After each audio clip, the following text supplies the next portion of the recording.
Hello, I'm Peter. I'm so glad you could join me for tonight's journey. Where are you listening from tonight? The Midwest, the South, or perhaps some quiet corner of the countryside? Wherever you may be, let's settle in and listen to this story together. Tonight, we leave that comfort behind to face a cold so aggressive it doesn't just chill you, it hunts you.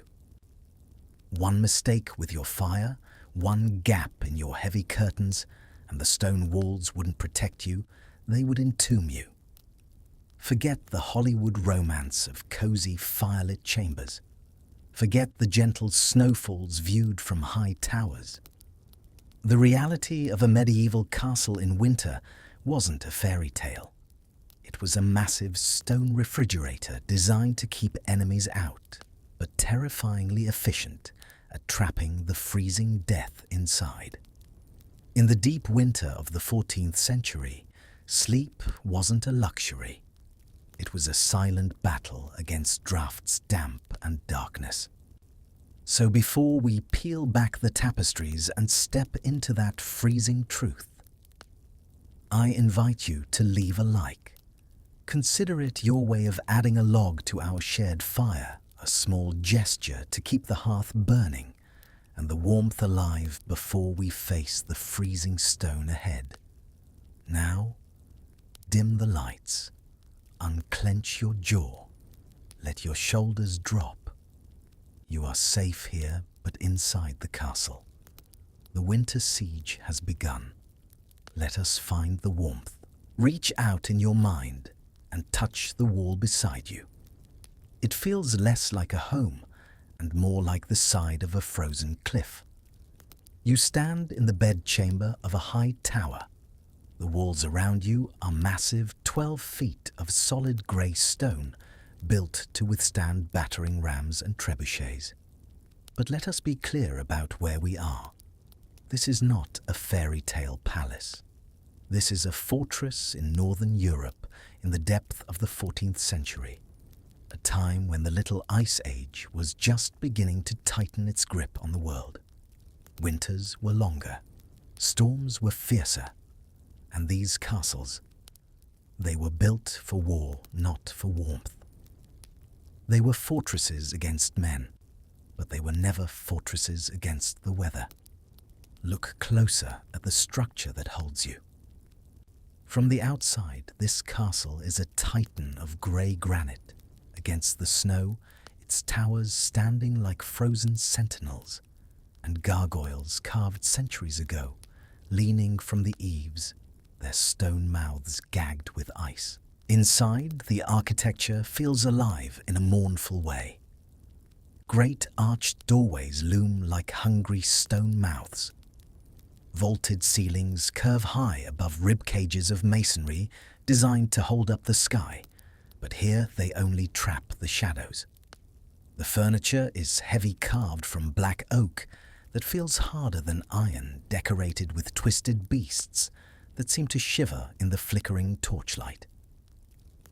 Everything here, from the rusted iron wall brackets to the faded tapestries smelling of ancient dust, was built to outlive its makers.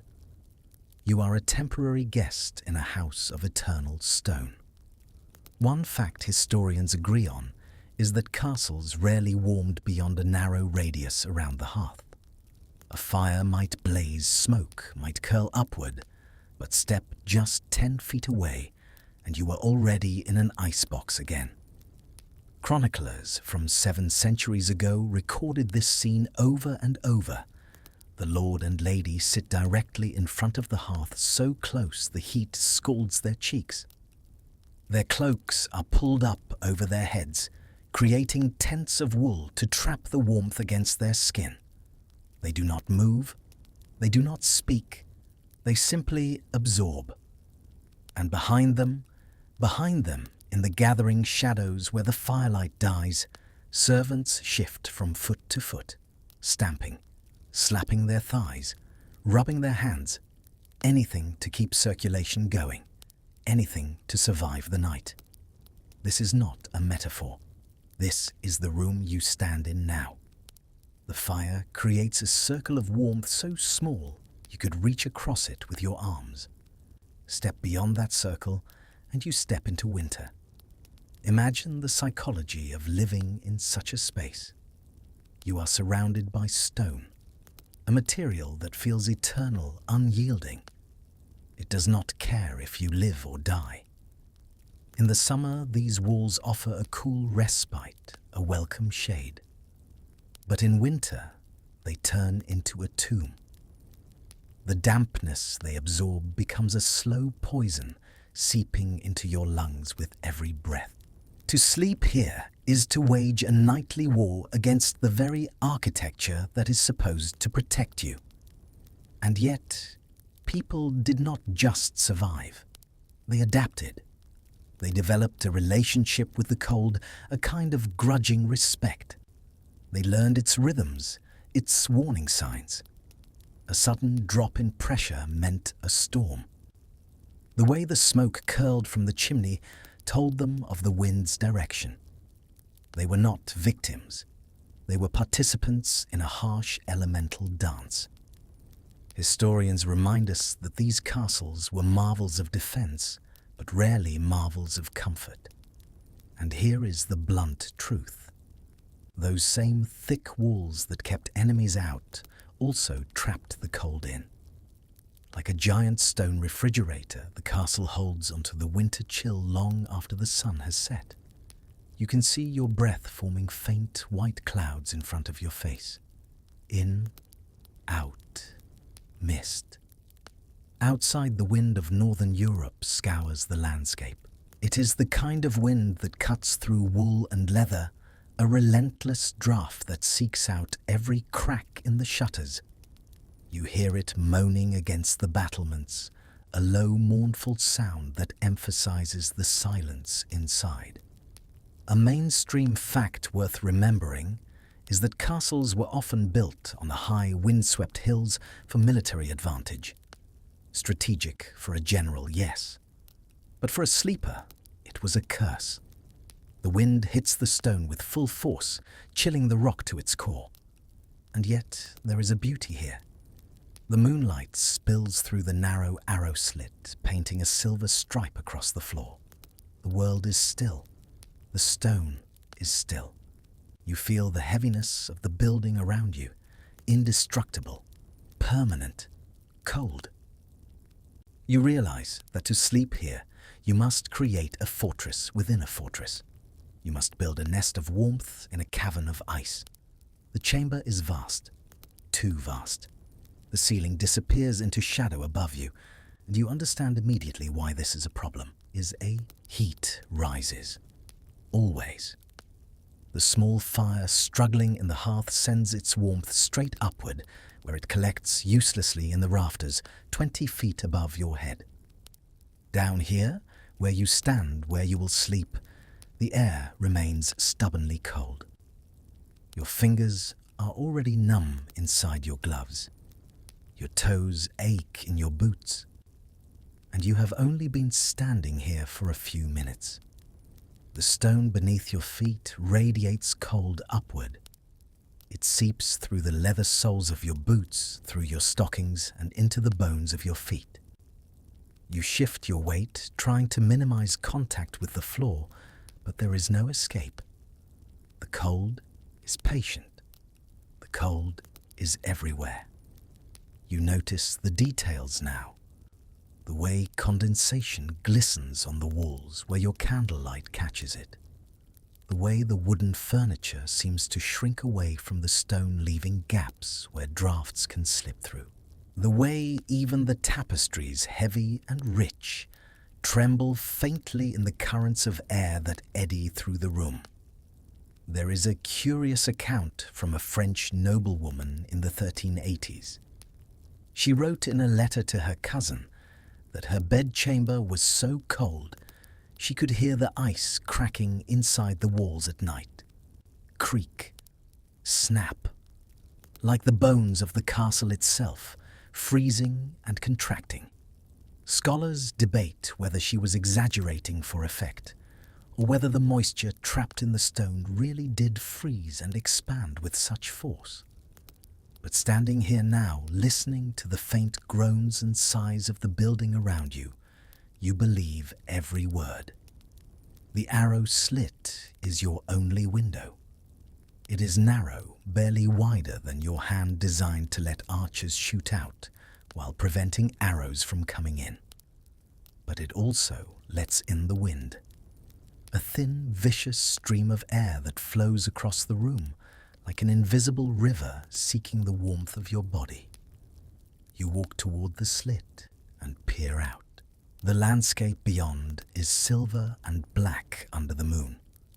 Snow covers everything, smooth and endless, broken only by the dark shapes of bare trees.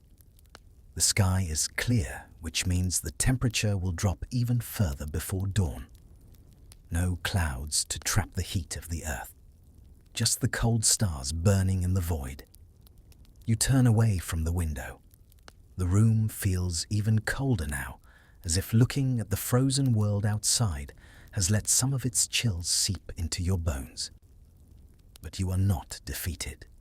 You are here to learn, to understand, to discover how people not only survived these nights, but made them bearable. How they built small worlds of warmth in buildings designed to resist everything except the cold itself. You take a deep breath. The air tastes of stone and smoke and wool. The smell of winter, the smell of survival. Let us begin. You have just left the great hall below. Down there, a massive fire roared in the central hearth. Bodies were packed together on benches. There was noise, laughter, and the smell of roasted meat and ale. The heat was almost overwhelming. Your face flushed and sweated even as your back remained cold. But now you have climbed the spiral staircase to your sleeping quarters. And with every step upward, the temperature has dropped. The staircase itself is a wind tunnel. It spirals upward through the tower, and the draft howls down it like a living thing. Your candle flame bends and flickers, threatening to go out with every step. You cup your hand around it, protecting it, but the cold still finds ways to reach your fingers. You count the steps as you climb. 30, 40, 50. Your breath comes harder now, not from exertion, but from the increasing chill.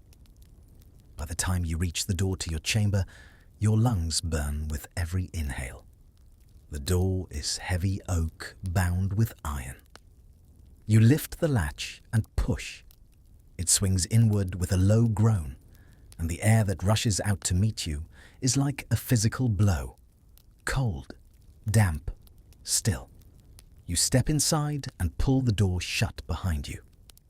The latch falls with a dull clank. You are sealed in now. Take a moment to look at the door itself. It is not just a barrier, it is a masterpiece of insulation. Heavy oak planks 2 inches thick, bound with iron straps.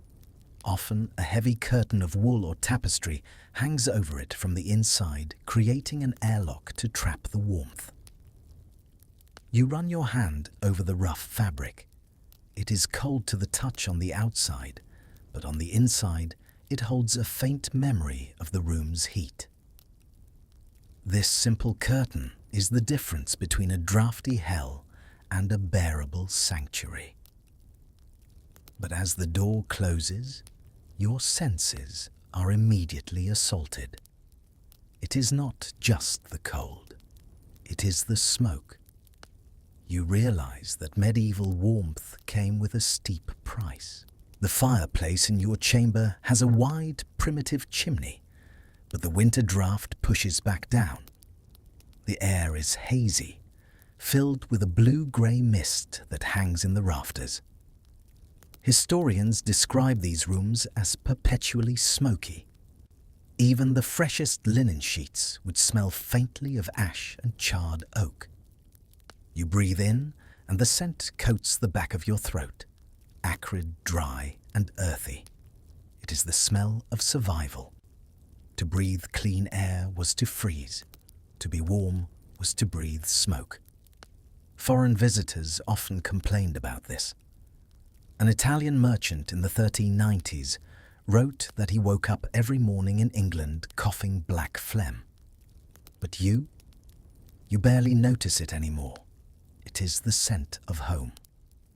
But you carry something else with you into the cold chamber, something invisible but vital, a memory from the great hall below. Just an hour ago, a minstrel plucked the strings of a lute, singing a ballad of spring of green willows and blooming orchards. You hum that melody silently now. In the Middle Ages, music was not just entertainment. It was a medicine for the mind. That lingering tune is a psychological shield, a bright spark of May that you hold in your heart to push back the January grey. You walk toward the small fire struggling in the hearth. It casts a weak orange glow. Notice the hearth itself. It is not merely a hole in the wall. The back is lined with fire bricks or cast iron plates designed to reflect heat back into the room rather than letting it all escape up the chimney. It is a primitive but effective technology. You can see the soot stains reaching up the stone, a testament to countless fires burned before this one. Each layer of soot tells a story of a night survived. You hold your hands out, palms forward, seeking heat. For a moment, your face warms. Your fingers tingle. But turn away, and the cold reclaims you immediately, alone with the cold. The transition is a shock to the system. In the great hall, your body had relaxed, lulled by warmth and food and company. Now every muscle tenses again. Your shoulders hunch, your jaw clenches, your body curls inward, trying to conserve heat.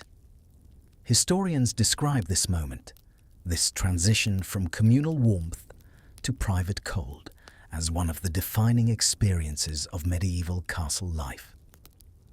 It happened every night. No matter how grand the feast, no matter how roaring the fire, eventually you had to leave. You had to climb the stairs. You had to enter your chamber. And every time your body registered it as a kind of small death, a withdrawal from life into a tomb of stone. The fire in your bedroom hearth is small, struggling to stay alive against the draft coming down the chimney. It casts a weak orange glow that barely reaches the foot of the bed.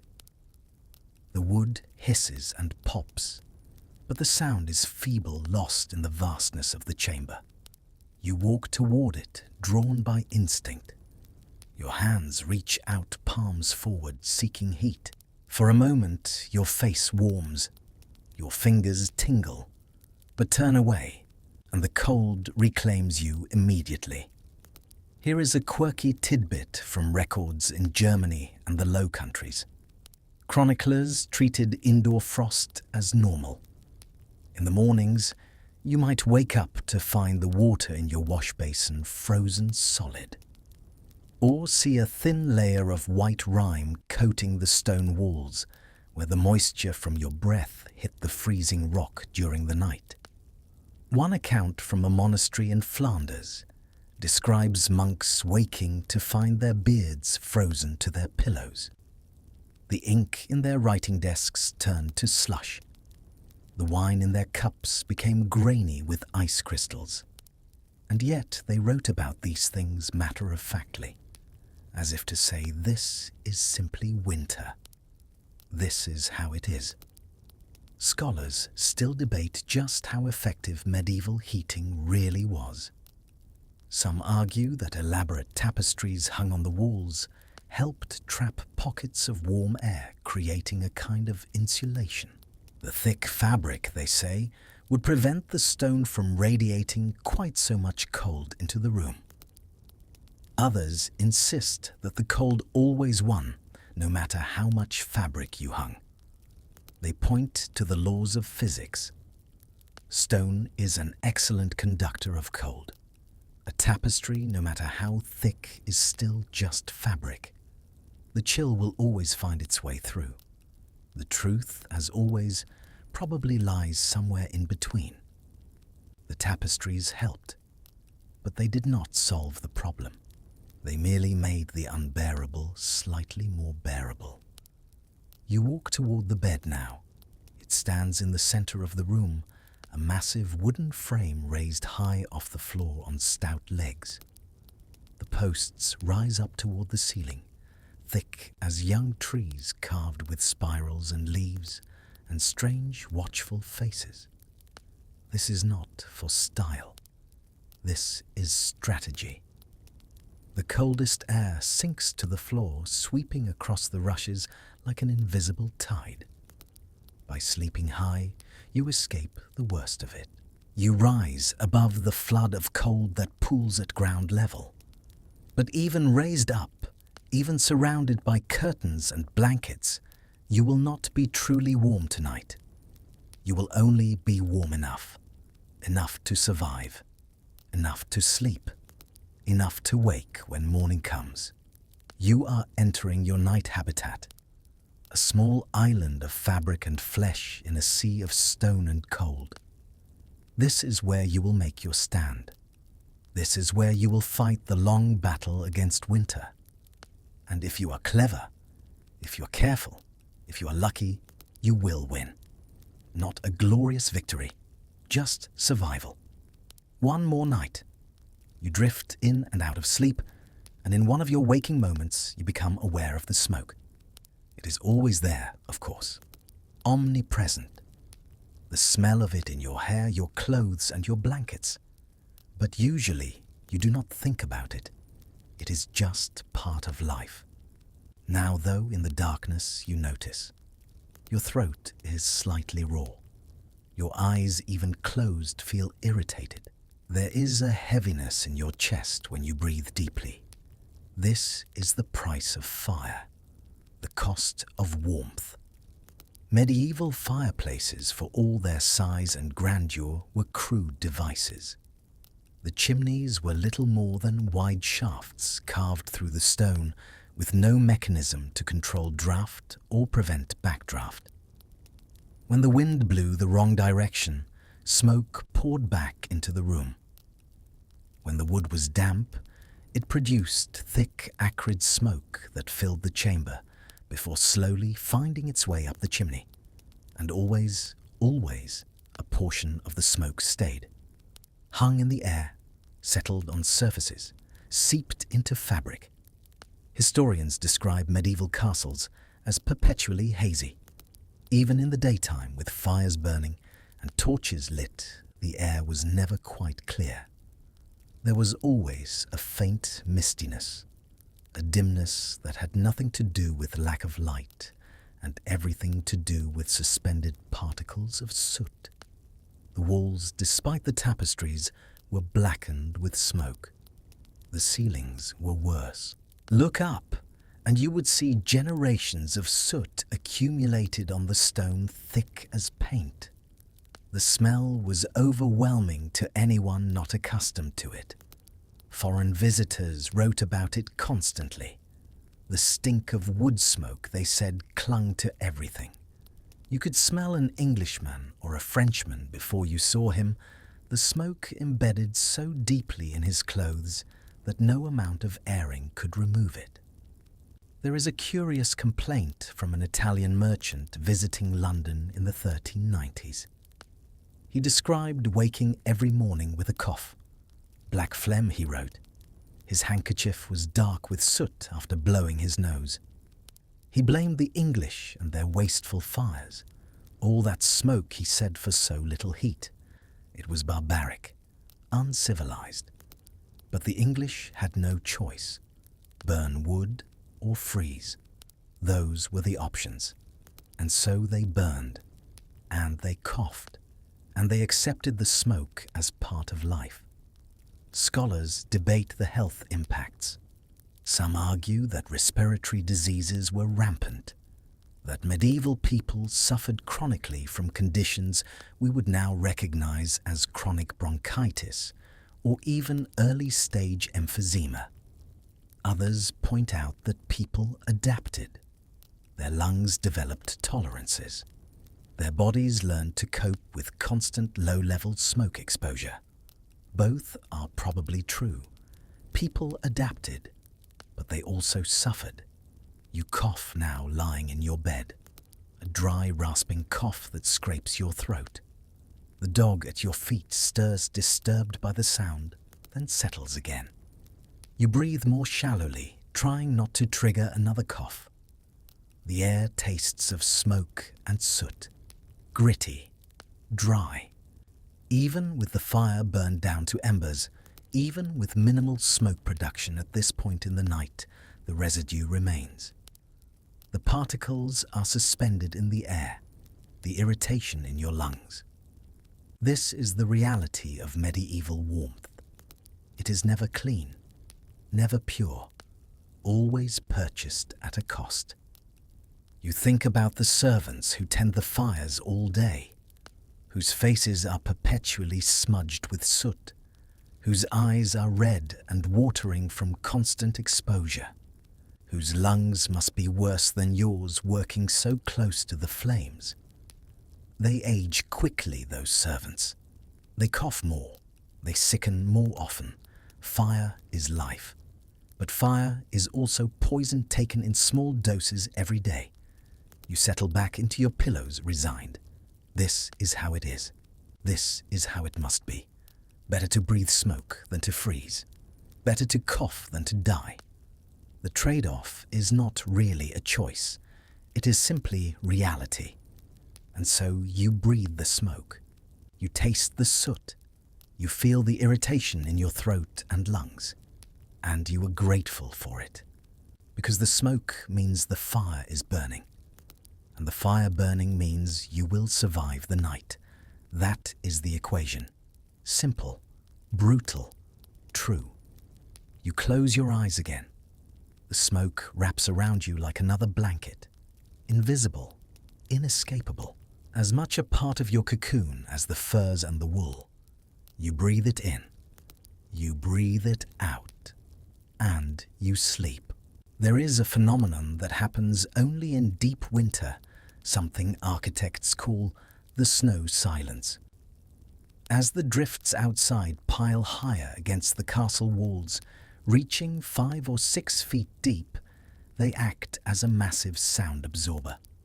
The snow swallows the noise of the world. It muffles the hooves of horses in the stables, the footsteps of the guard, even the groan of the wind itself. The castle is no longer just stone. It is wrapped in a blanket of white cotton. The silence tonight is not empty. It is heavy, full, and deeply protective. You sit on the edge of the bed, shivering slightly. The frame creaks under your weight. The mattress beneath you rustles straw and feathers, shifting inside their linen casing. You can feel the dampness in the air now. It is a wet cold typical of England and France in winter. Not the dry, brittle cold of the mountains, but something heavier. Something that settles into your lungs and joints and stays there. The physics are simple and cruel. The stone walls absorb moisture from the rain and snow outside. That moisture travels slowly through the rock, seeping inward, and then evaporates into your room as the interior air warms slightly from the fire. The result is a chamber that is both cold and humid, the worst possible combination. Historians often describe medieval castles not just as cold, but as weeping. When the fire raises the temperature even slightly, condensation forms on the inner surface of the walls and runs down in slow rivulets like tears. You can see it now if you look closely. The stone glistens in the firelight. Here and there, tiny droplets gather and fall, hitting the rushes on the floor with a soft, irregular patter. Drip, drip, drip. It is the sound of the castle crying, mourning its own coldness. You look down at the floor.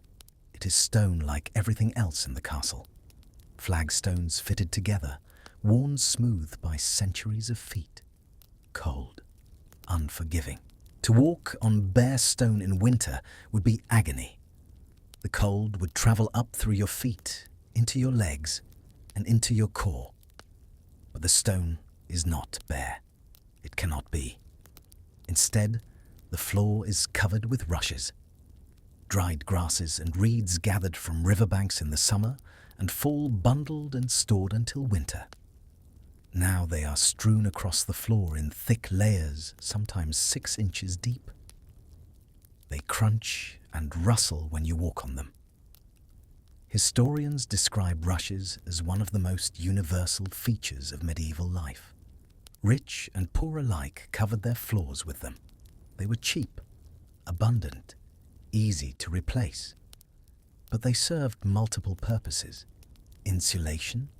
Yes. They created a barrier between your feet and the frozen stone. But they also absorbed spills, muffled sound, and provided a place for scraps of food to fall. In the great hall below, rushes were changed frequently, but here in the bedchambers they might be changed less often, monthly, or even just a few times a winter. They would grow dank and musty, compressed by feet into a matted carpet. There is a famous complaint from Erasmus, the Dutch scholar, who visited England later in this period. He wrote with disgust about the rushes, describing them as repositories of filth. But he also noted a quirky custom, the sprinkling of herbs among the rushes. Lavender, rosemary, meadowsweet, pennyroyal. The herbs release their scent when crushed underfoot, masking the mustiness of the rotting rushes below. And some herbs like pennyroyal were believed to repel fleas. You slide your feet off the bed for a moment, testing the floor. The rushes compress beneath your weight, dry on top, damp below.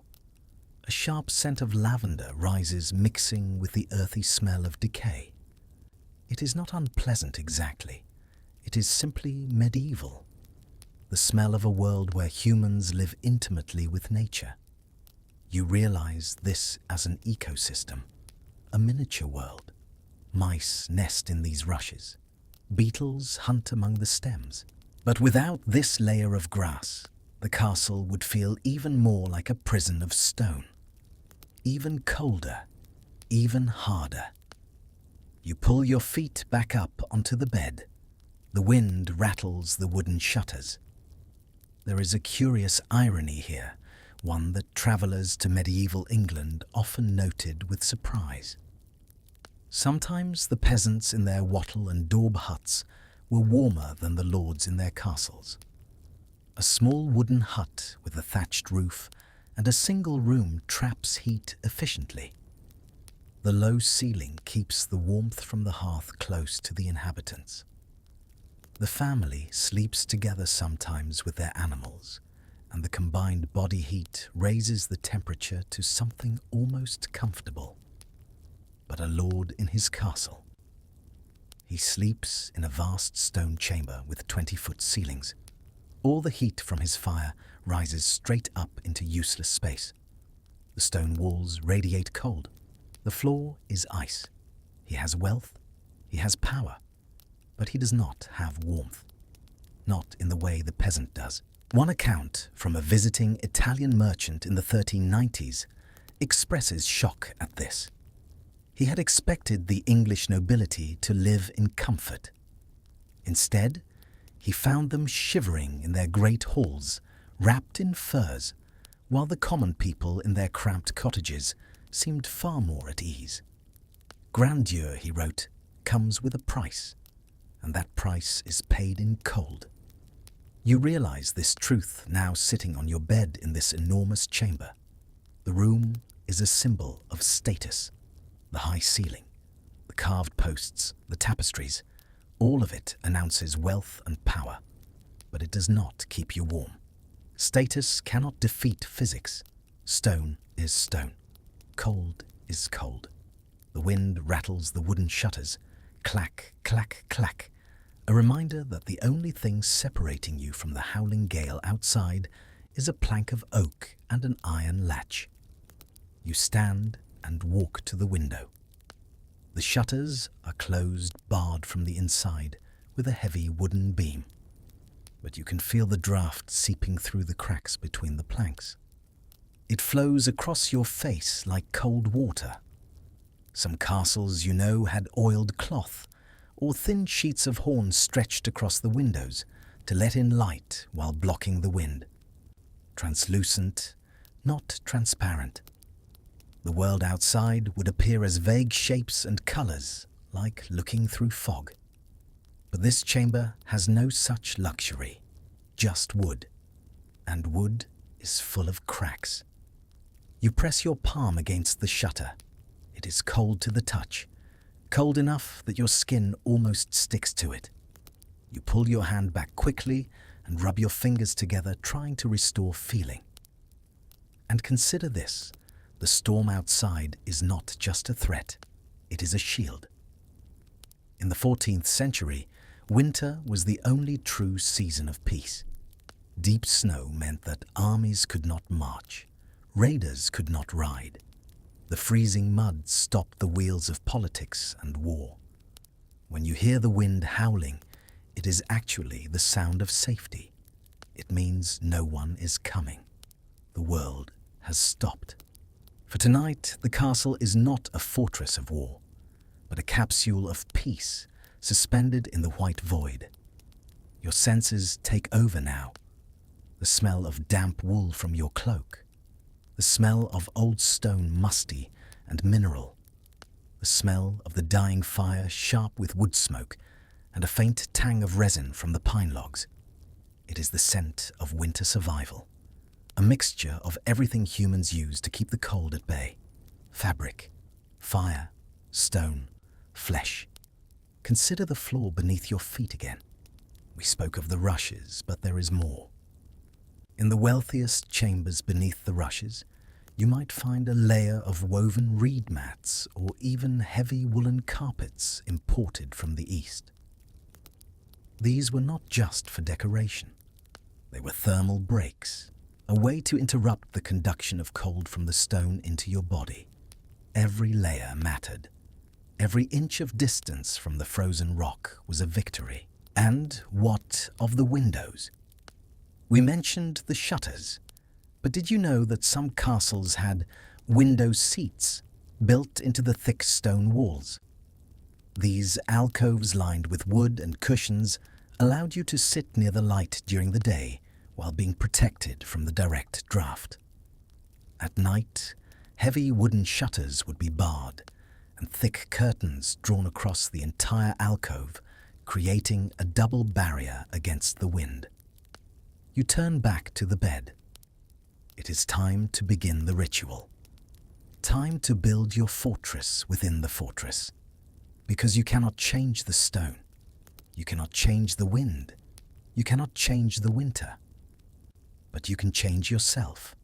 You can wrap yourself in layers. You can create a small, warm world inside this cold one. A cocoon, a nest, a place where sleep is possible. And that, in the end, is all anyone can ask for. In your dreams, you become aware of the walls around you, not just as barriers, but as living things, breathing, weeping, holding the cold at bay. But even in sleep, part of your mind remains active, observing, understanding. The walls of your chamber are not bare stone. They cannot be.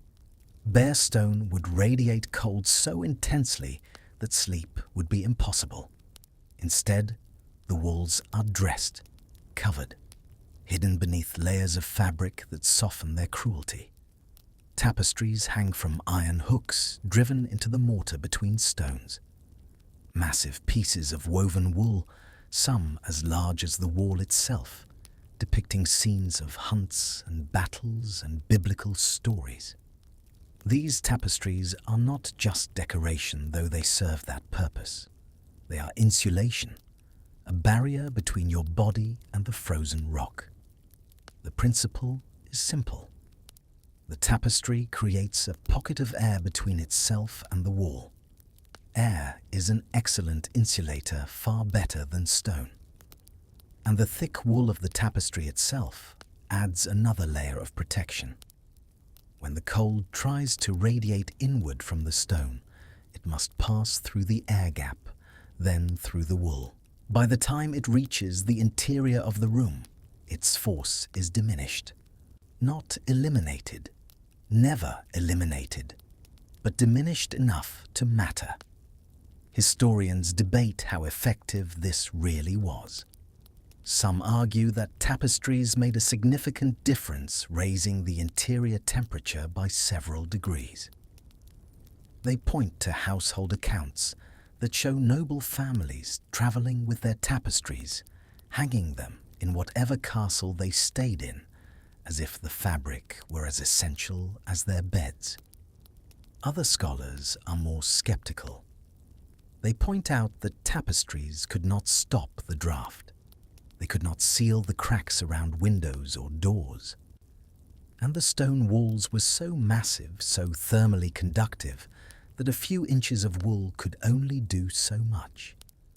The truth, as always, is probably somewhere in the middle. Tapestries helped, but they were not a solution. They were a mitigation, one tool among many in the constant battle against the cold. In your dream state, you see the tapestries clearly, though you know the room is dark. You see the woven figures frozen in their eternal hunt. A stag leaping, a hound pursuing, a nobleman with his bow drawn. The colours are rich, deep reds, blues, golds, but they are muted by smoke and age. The wool has absorbed years of wood smoke, and the colours have darkened, becoming earthier and more subdued. You reach out in your dream and touch one of the tapestries. The wool is rough under your fingers, dense. You can feel the individual threads thick as twine. The weaving is tight, barely any space between the fibers. This is quality. This is craftsmanship. This is wealth made tangible. But it is also strategy. Every thread is a small barrier against the cold. Every inch of coverage is a small victory.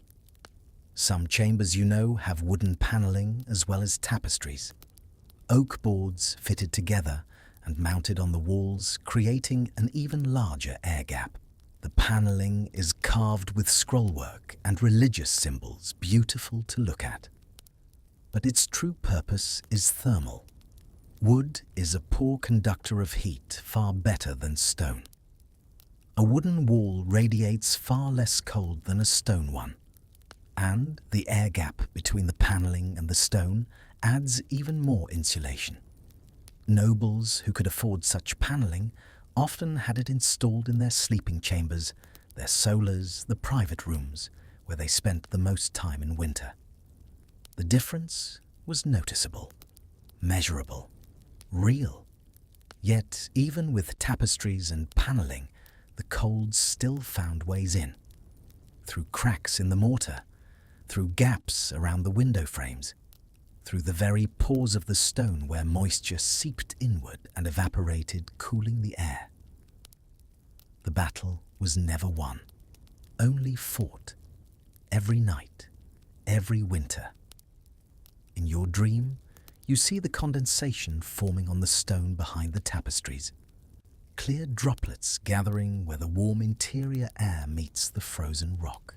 The droplets run down slowly, soaking into the bottom edge of the tapestry, leaving dark stains on the wool. The tapestries themselves suffer from this constant moisture. They grow heavy. They rot at the bottom. They must be taken down periodically, aired out, cleaned and repaired. It is a constant cycle of maintenance. Nothing in a medieval castle stays perfect. Everything requires attention, vigilance, labor, but the effort is worth it. Because without the tapestries, without the paneling, the chamber would be uninhabitable. The cold would win absolutely. With them, you have a chance, a fighting chance. Your dreaming mind accepts this, understands it, even appreciates it. The castle is not your enemy. It is trying to protect you. The walls keep out the wind, the snow, the wolves. They keep out invaders. They just cannot keep out the cold. Not completely, but they try, and the tapestries help them try. And together, stone and wool and air and human ingenuity create a space where sleep is possible. Not easy, not comfortable, but possible. And that is enough. You turn your full attention to the bed now. It is not just furniture. It is a machine for survival. The frame is massive, oak probably dark with age and polish. The 4 posts rise from the corners, each one thick enough that you could not wrap your arms around it. They support a wooden canopy above, and from that canopy hang curtains. Heavy curtains, wool or velvet or some dense fabric dyed deep red. They are drawn back, now tied to the posts with cords revealing the interior of the bed. But when you are ready to sleep, you will untie those cords and let the curtains fall, enclosing you completely. But there is a darker, more practical reason for that wooden canopy above your head, known as the tester. In these old stone keeps, the ceilings were high and often unsealed. As the castle cooled at night, condensation could drip from the rafters, or worse, spiders, beetles, and ancient dust could fall from the gloom above. The canopy was your shield. It ensured that while the castle might be crumbling and alive with vermin in the shadows, your sleeping space remained a pristine, protected island. You are safe from the cold, yes, but also safe from the falling dark. Historians point out that the 4-poster bed with heavy curtains was essentially a room within a room. Once you climb inside and draw those thick curtains tight, you trap your body heat. You create a microclimate, a pocket of air that is warmer than the surrounding chamber. It is the same principle as a tent. The bed is your tent. The curtains are your walls. But the real secret of medieval sleep lies not in the frame or the curtains, but in the layers. Layer upon layer upon layer of fabric and fur, each one adding its own insulation, its own warmth. You climb onto the bed, now kneeling on the mattress to examine it more closely. It gives slightly under your weight, soft but supportive. This is a featherbed, you realize, a luxury. Not everyone had one. The mattress is a massive linen sack, perhaps 6 feet long and 5 feet wide, stuffed with goose down. You press your hand into it and feel it compress, then slowly expand again as you lift your hand away. There must be 20 pounds of feathers in here, maybe more. Feather beds were expensive. Goose down had to be collected, carefully plucked from the birds or gathered from nests. It took time. It took patience. And once you had it, you had to keep it dry because wet feathers clumped and lost their insulating properties. But when it was fresh and dry and properly fluffed, a feather bed was like sleeping on a cloud. It wrapped around your body, cradling every curve, and trapped warm air in the millions of tiny spaces between the feathers. Not everyone was so fortunate. Many people slept on straw ticks, simple sacks stuffed with straw or hay. These were cheap and easy to make, but they had serious drawbacks. Straw flattened quickly under your weight, leaving you essentially sleeping on the wooden slats of the bed frame. And straw attracted vermin. Mice loved to nest in it. Fleas thrived in it. One account from a monastery describes the ritual of beating the straw mattresses every week. The monks would drag them outside and beat them with sticks, trying to fluff the straw and drive out the bugs. The sound echoed through the courtyard like distant thunder. Whack, whack, whack. But for all its problems, straw was better than nothing. It lifted you off the cold wood. It provided at least some cushioning. And if you mixed herbs into it, lavender or pennyroyal or rue, it smelled better and might discourage some of the pests. Here, though, you have feathers. You press your face into the mattress for a moment, breathing in the scent. It smells clean. Faintly of linen and lanolin, the natural wax found in sheep's wool, an earthy, oily substance that repels the castle's dampness and keeps the fibers soft against your skin. There is no musty odor of dampness or rot. This bed has been well cared for. You sit up again and look at the layers above the mattress. First, a linen sheet stretched tight and tucked under the edges. Linen is cool and smooth against the skin. It does not insulate much on its own, but it protects you from the scratchier layers above. Next, come the wool blankets. You count them. 3, 4, 5. Each one is thick and heavy, woven tightly to trap air. Wool is miraculous stuff. Even when it is damp, it retains warmth. The fibers have tiny scales that trap air in pockets, creating natural insulation. But wool is also scratchy. The lanolin has been mostly washed out during the fulling process, but enough remains to give the blankets a faint, oily feel. And the fibers themselves are coarse, prickling against exposed skin. That is why the linen sheet is important. It creates a smooth barrier between your skin and the wool. On top of the wool blankets lies the final layer, fur. You reach out and run your hand across it. The fur is thick and soft, the individual hairs dense and deep. This is a fox pelt, you think. Or maybe marten. It has been stitched together with several other pelts to create a coverlet large enough to cover the bed. Fur was the ultimate luxury. It was warm, yes, but it was also a symbol of wealth and status.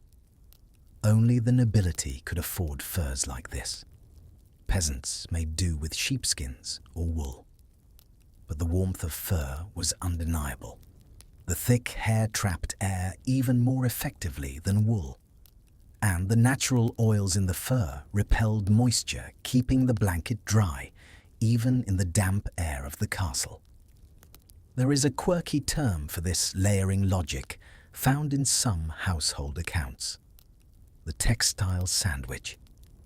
The linen protects the skin. The wool generates warmth. And the fur on top acts as a heavy lid pressing it all down. Each layer had a purpose. Each layer worked with the others to create a system of insulation that could, if managed correctly, keep you alive through a winter night. Yet scholars debate the hygiene of these beds. Feathers and furs attracted fleas. Lice nested in the wool. Bedbugs hid in the wooden frame. Washing such massive quantities of fabric was difficult, and most beds were simply aired out periodically rather than truly cleaned. But on a night like this, you do not care about bugs. You care about freezing. And compared to the cold, a few fleas seem like a minor inconvenience. You climb fully onto the bed, now swinging your legs up and stretching out. The mattress sinks beneath you, cradling your body. You pull the wool blankets up to your waist, feeling their weight settle over you. Then you reach for the fur coverlet and pull it up to your chin. The weight is immense.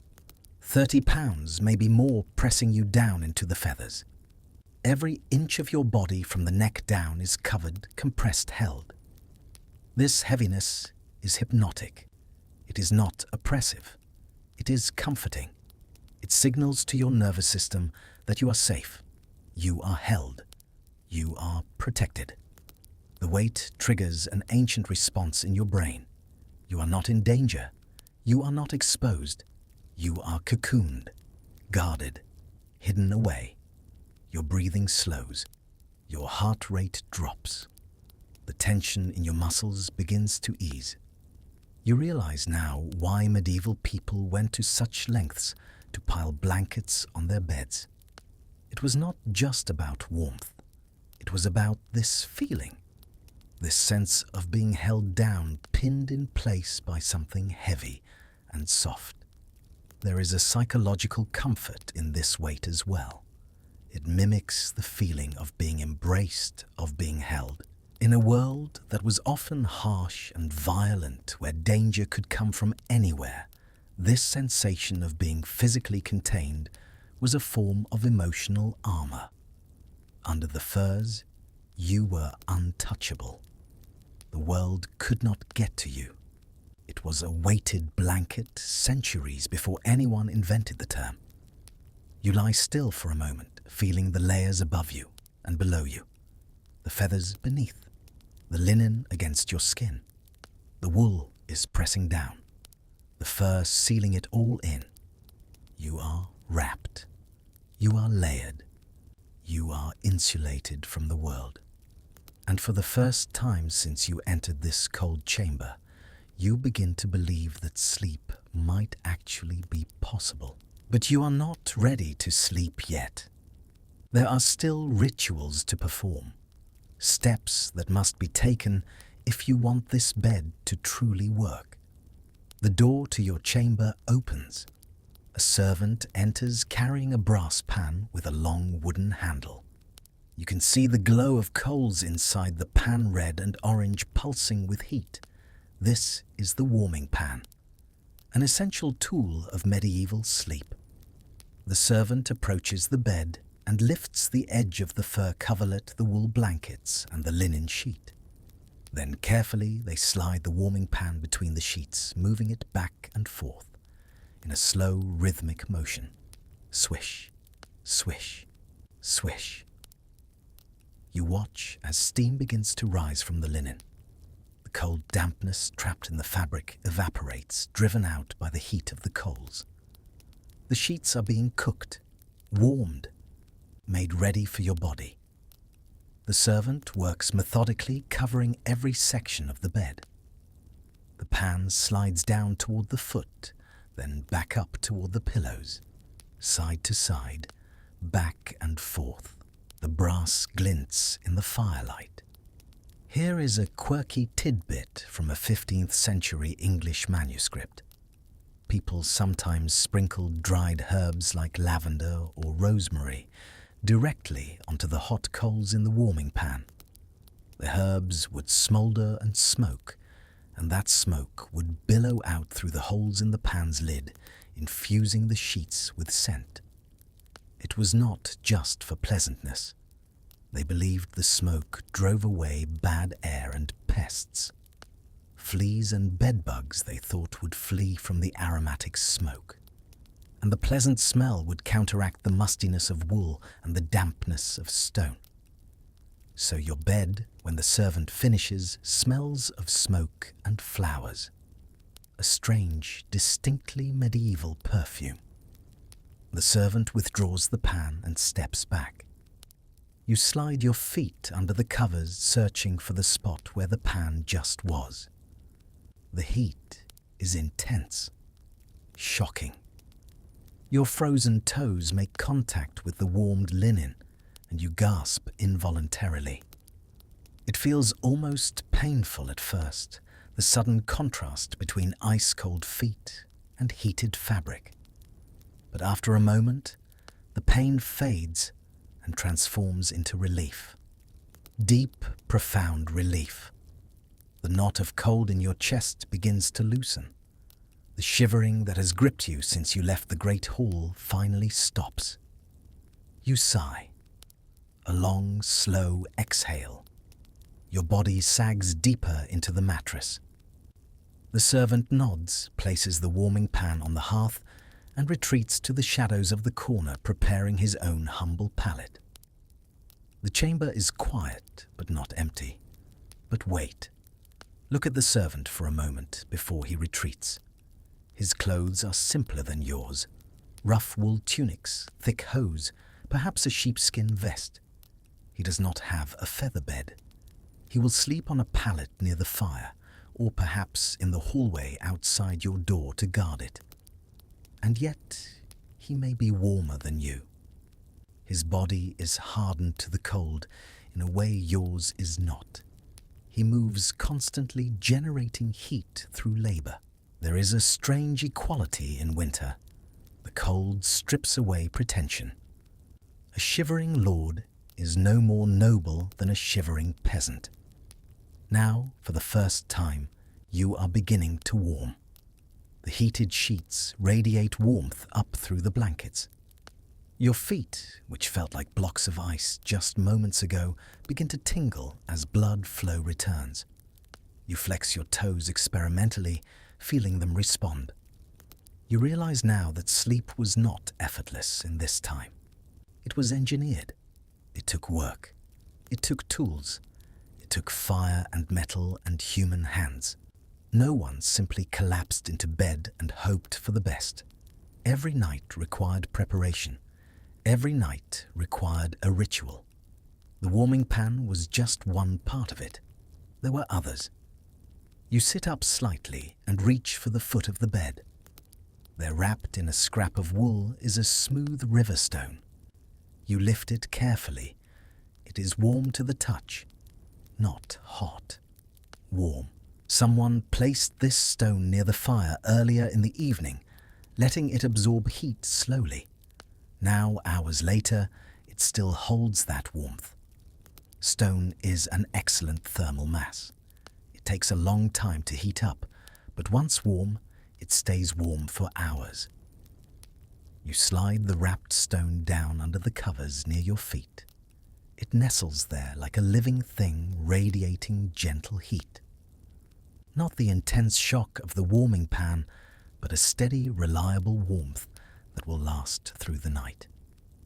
Some households, you know, used multiple stones. One at the feet, one near the small of the back, one tucked against the belly, each one adding its own increment of warmth to the bed. There is an account from a French household in the 1380s that describes using heated sand instead of stones. The sand would be warmed by the fire and then poured into leather pouches. These pouches could be shaped to fit against the body, conforming to curves in a way that rigid stones could not. The warmth was gentler too. Sand does not hold heat as long as stone, but it releases it more evenly. No hot spots, just a slow, steady radiance. You imagine a bed filled with such pouches, one under each foot, one against your back, one held against your chest, surrounded by warmth, cocooned in heat. But here in this chamber, you have only the one stone. And it is enough. Enough to take the edge off the cold. Enough to make sleep possible. You lie back down and pull the covers up to your chin once more. The weight settles over you. The warmth from the sheets and the stone seeps into your body. Your breathing continues to slow. In, out, in, out. The rituals are complete. The bed is ready. You are ready. Now finally, you can begin to let go.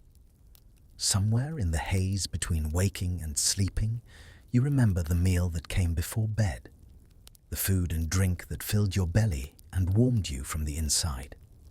Supper in winter was taken seriously, not just as nourishment, but as preparation for the night ahead. Historians point out that medieval people understood perhaps better than we do today that internal warmth was just as important as external warmth. The body needed fuel to generate heat through the long, cold hours. And there is one more layer of protection closer than the blankets. A curious medical habit of the time.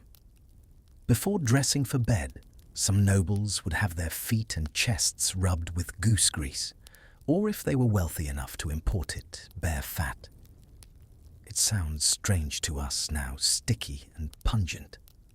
But to them, it was a biological seal. The oil trapped the body's moisture and heat directly against the skin, a layer of invisible insulation that no draft could penetrate. You can imagine the sensation, the slick, heavy warmth of the oil sinking into your skin, convincing your body that it is invincible against the frost. And there is one final act of dressing essential for survival. You reach for your nightcap, a close, fitting hood of heavy linen or wool. In the 14th century, to sleep bareheaded was to invite death. The head was seen as the body's chimney, venting precious heat into the void. You pull it on. It hugs your skull, covering your ears and muffling the moan of the wind. You tie the strings beneath your chin, tight, secure. It feels like sealing a letter. You are now a closed vessel. No heat can escape. No draught can enter. The meal you ate in the great hall just before retiring to this chamber was designed with that in mind. Heavy, dense, full of calories and fat. There was pottage, of course. There was almost always pottage. A thick stew of barley or oats boiled with root vegetables and whatever meat or bones were available. It was served in trenchers, thick slices of stale bread that acted as edible bowls. You ate the pottage with a wooden spoon, chewing the chunks of turnip and onions, soaking up the rich broth with pieces of the trencher. And when the pottage was gone, you ate the trencher itself, now soft and saturated with flavor.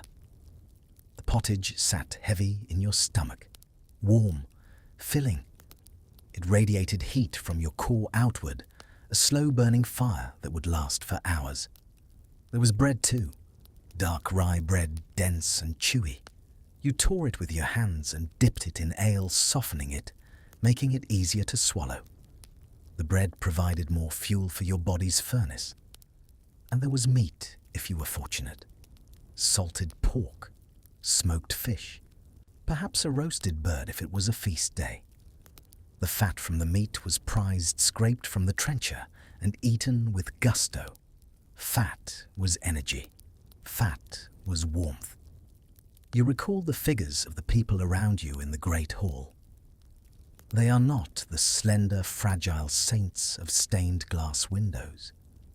Winter in the north demands a different shape. Their bodies are stocky, thickened by months of heavy bread and fatty stews, a necessary layer of biological armor against the frost. Their skin is ruddy and wind-burnt, toughened like cured leather to resist the biting air. In this world, to be thin is to be vulnerable. To be sturdy is to endure. But the real key to warmth, the secret weapon against the cold night, was drink. Ale. Always ale. Weak ale brewed for daily consumption, with just enough alcohol to make it safer than water, but not enough to intoxicate. You drank it by the pint, by the quart, all through the meal and after. The liquid filled your belly, adding to the sense of fullness and warmth.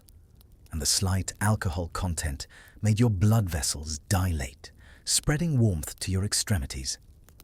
But for the cold nights, for the truly bitter nights, there was something better. Mulled ale. Hot ale, flip. Weak ale, brewed for daily consumption with just enough alcohol to make it safer than water, but not enough to intoxicate. You drank it by the pint, by the quart, all through the meal and after. Or spiced wine. You remember this now in your half-sleeping state.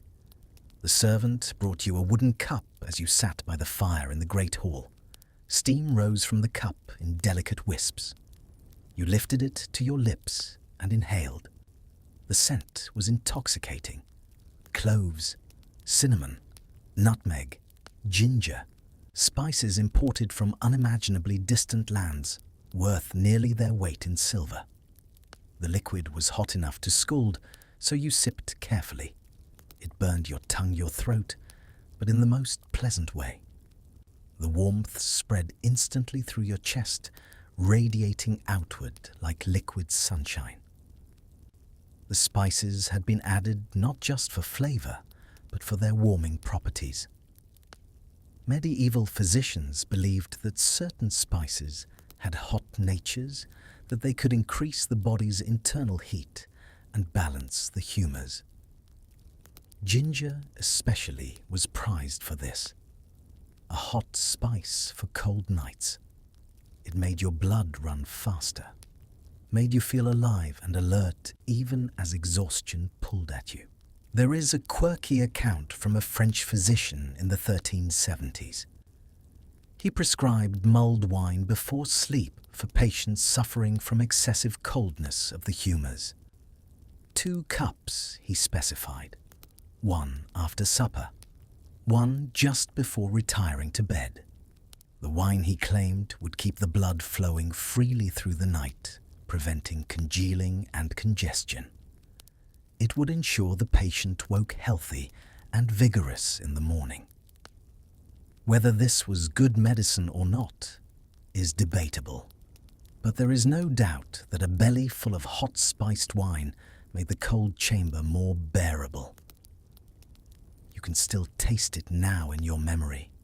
The sweetness of honey added to cut the bitterness of the spices. The warmth coating your throat. The pleasant fuzziness in your head. You had returned to your chamber slightly drunk, not stumbling drunk, just warm and loose and unbothered by the cold that would otherwise have made you miserable. The alcohol dulled your perception of discomfort, made the draughts seem less sharp, made the dampness less oppressive, and the calories from the wine and the meal gave your body fuel to burn through the night. Your metabolism stayed active, generating heat even as you slept. Some scholars argue that medieval people relied too heavily on alcohol to cope with the hardships of their lives, that they drank to excess, used it as an escape. Others counter that alcohol was simply a tool, a practical solution to practical problems. It made water safe to drink. It made cold nights bearable. It was medicine and comfort and fuel all in one. Both perspectives have truth. Medieval life was hard. Alcohol helped, and people used it accordingly. You burrowed deeper into your covers, now feeling the pleasant warmth in your belly, the memory of the mulled wine, the heaviness of the pottage. The liquid burns pleasantly, going down, settling in your stomach like a heavy, glowing stone. Medieval physicians believed that digestion created internal heat. They advised eating dense pottage or drinking spiced wine before bed to stoke the internal furnace. You feel the warmth spreading from your belly to your chest, then to your limbs. The alcohol and spices dull the sharp edge of the cold. It makes the heavy blankets feel like a comfortable weight rather than a burden. You are full. You are warm from the inside out. And that internal warmth combines with the external warmth of the blankets and the dog and the heated sheets to create something approaching comfort. Not luxury, not the effortless comfort of modern life, but enough. Enough to close your eyes. Enough to let go. Enough to trust that you will wake in the morning. Your stomach gurgles softly, digesting the meal. The sound is oddly comforting. A reminder that your body is working, processing, living. And as long as you are living, as long as your body is burning fuel and generating heat, the cold cannot claim you. You drift deeper. The taste of spices fades from your tongue. The warmth in your belly spreads and softens. And sleep, true sleep, pulls you down once more. The servant has left. The fire in the hearth burns low, just embers now glowing faintly. And then the candle on the bedside table gutters and goes out. The darkness of the castle descends. It is a thick, absolute darkness.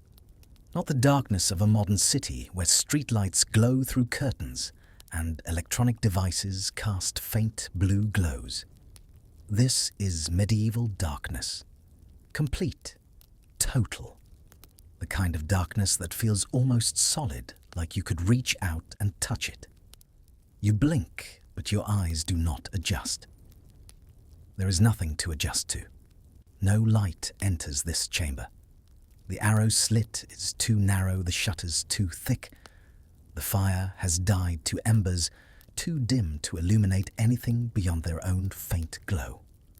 You could hold your hand an inch from your face and not see it. In the medieval mind, darkness was not just the absence of light. It was a presence in itself, a thing with weight and substance, and it brought dangers. Physicians of the time followed the humoral theory inherited from the ancient Greeks. They believed the human body contained 4 fluids, 4 humors that needed to be kept in balance: blood phlegm, yellow bile, and black bile. Sleep, they taught, cooled the body. It was a time when the natural heat of life diminished, when the humors grew sluggish and slow. And if the body became too cold during sleep, the humors could congeal. The blood could thicken. The phlegm could choke the lungs. Excessive cold during sleep, they warned, could lead to death. Not from freezing exactly, but from the imbalance it created in the body's internal systems. Keeping warm, then, was not just about comfort. It was literally a matter of keeping your life force flowing, keeping your humors liquid and balanced, keeping death at bay. You lie in the darkness thinking about this. Your breath forms clouds in the cold air above the bed, though you cannot see them. You can only feel the moisture on your lips, the faint chill as you inhale. Am I warm enough? Will I wake in the morning? Or will the cold find a way through my defenses? These are not idle fears. People died in their sleep in winter. Not often, perhaps, but it happened. Enough that everyone knew someone who had gone to bed and never woken up. Found in the morning stiff and cold, their lips blue, their skin waxy. The cold took them in the night, silently, without warning. But the darkness held other dangers too, spiritual ones. This was the wolf hour, the time when demons and evil spirits were said to roam the corridors of castles and the streets of towns. The hours between midnight and dawn, when the barrier between the world of the living and the world of the dead grew thin. Church teachings were clear. The night was Satan's time. The darkness was his domain. And while you slept vulnerable and unaware, dark forces could slip into your chamber, into your dreams, into your soul. People protected themselves with prayers and charms.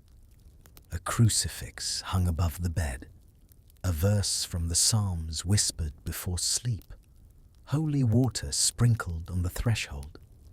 And there were older protections too, pre-Christian customs that had survived woven into the fabric of daily life despite the church's disapproval.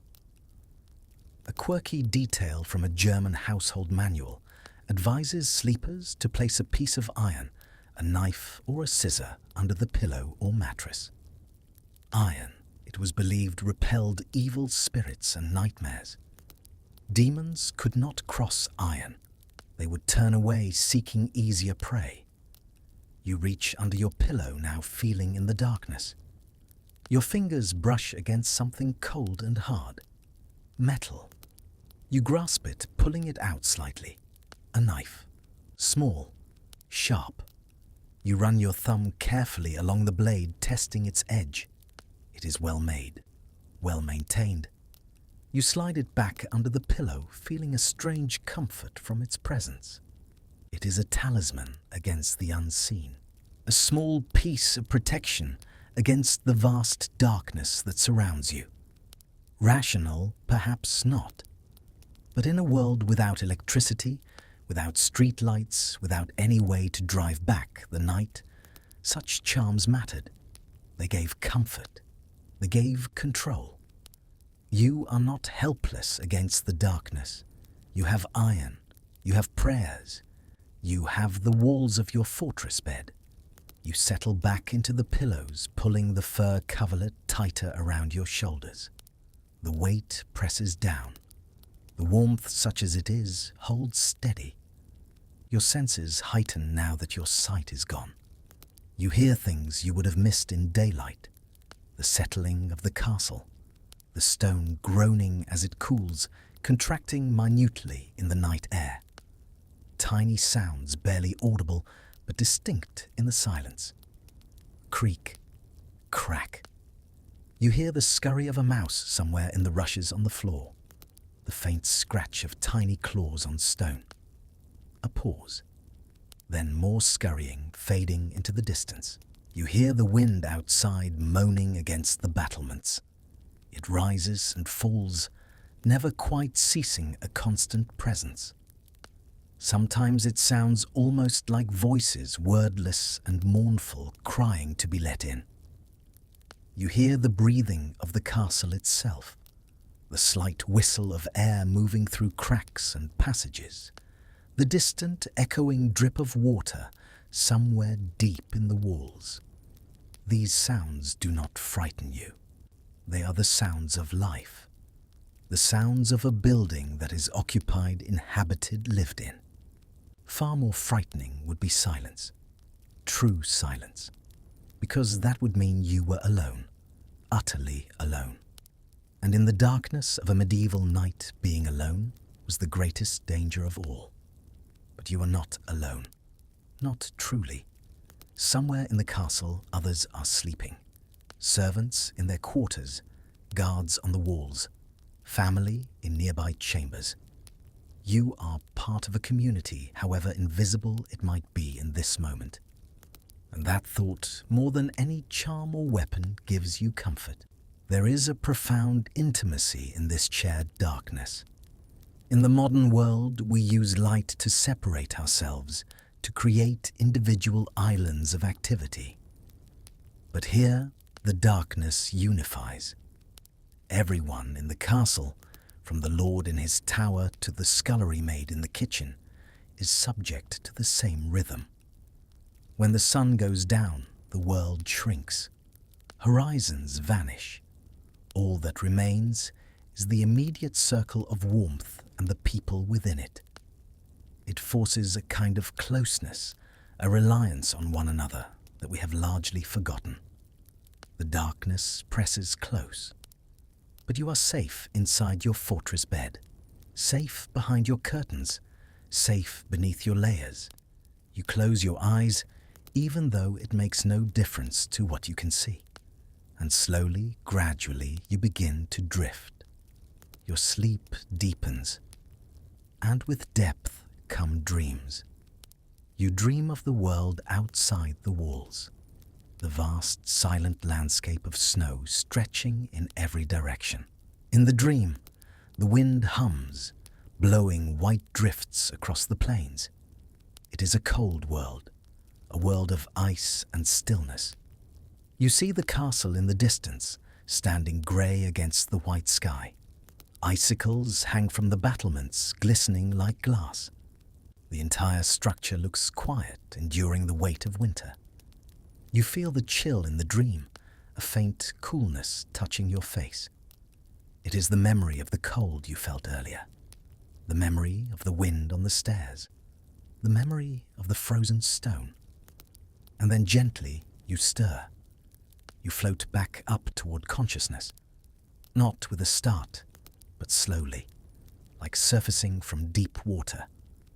For a moment, the image of the snow lingers, but immediately you feel the reality, the weight of the blankets pressing down on you, heavy, secure, the solid warmth of the dog at your feet, the faint red glow of the embers in the hearth.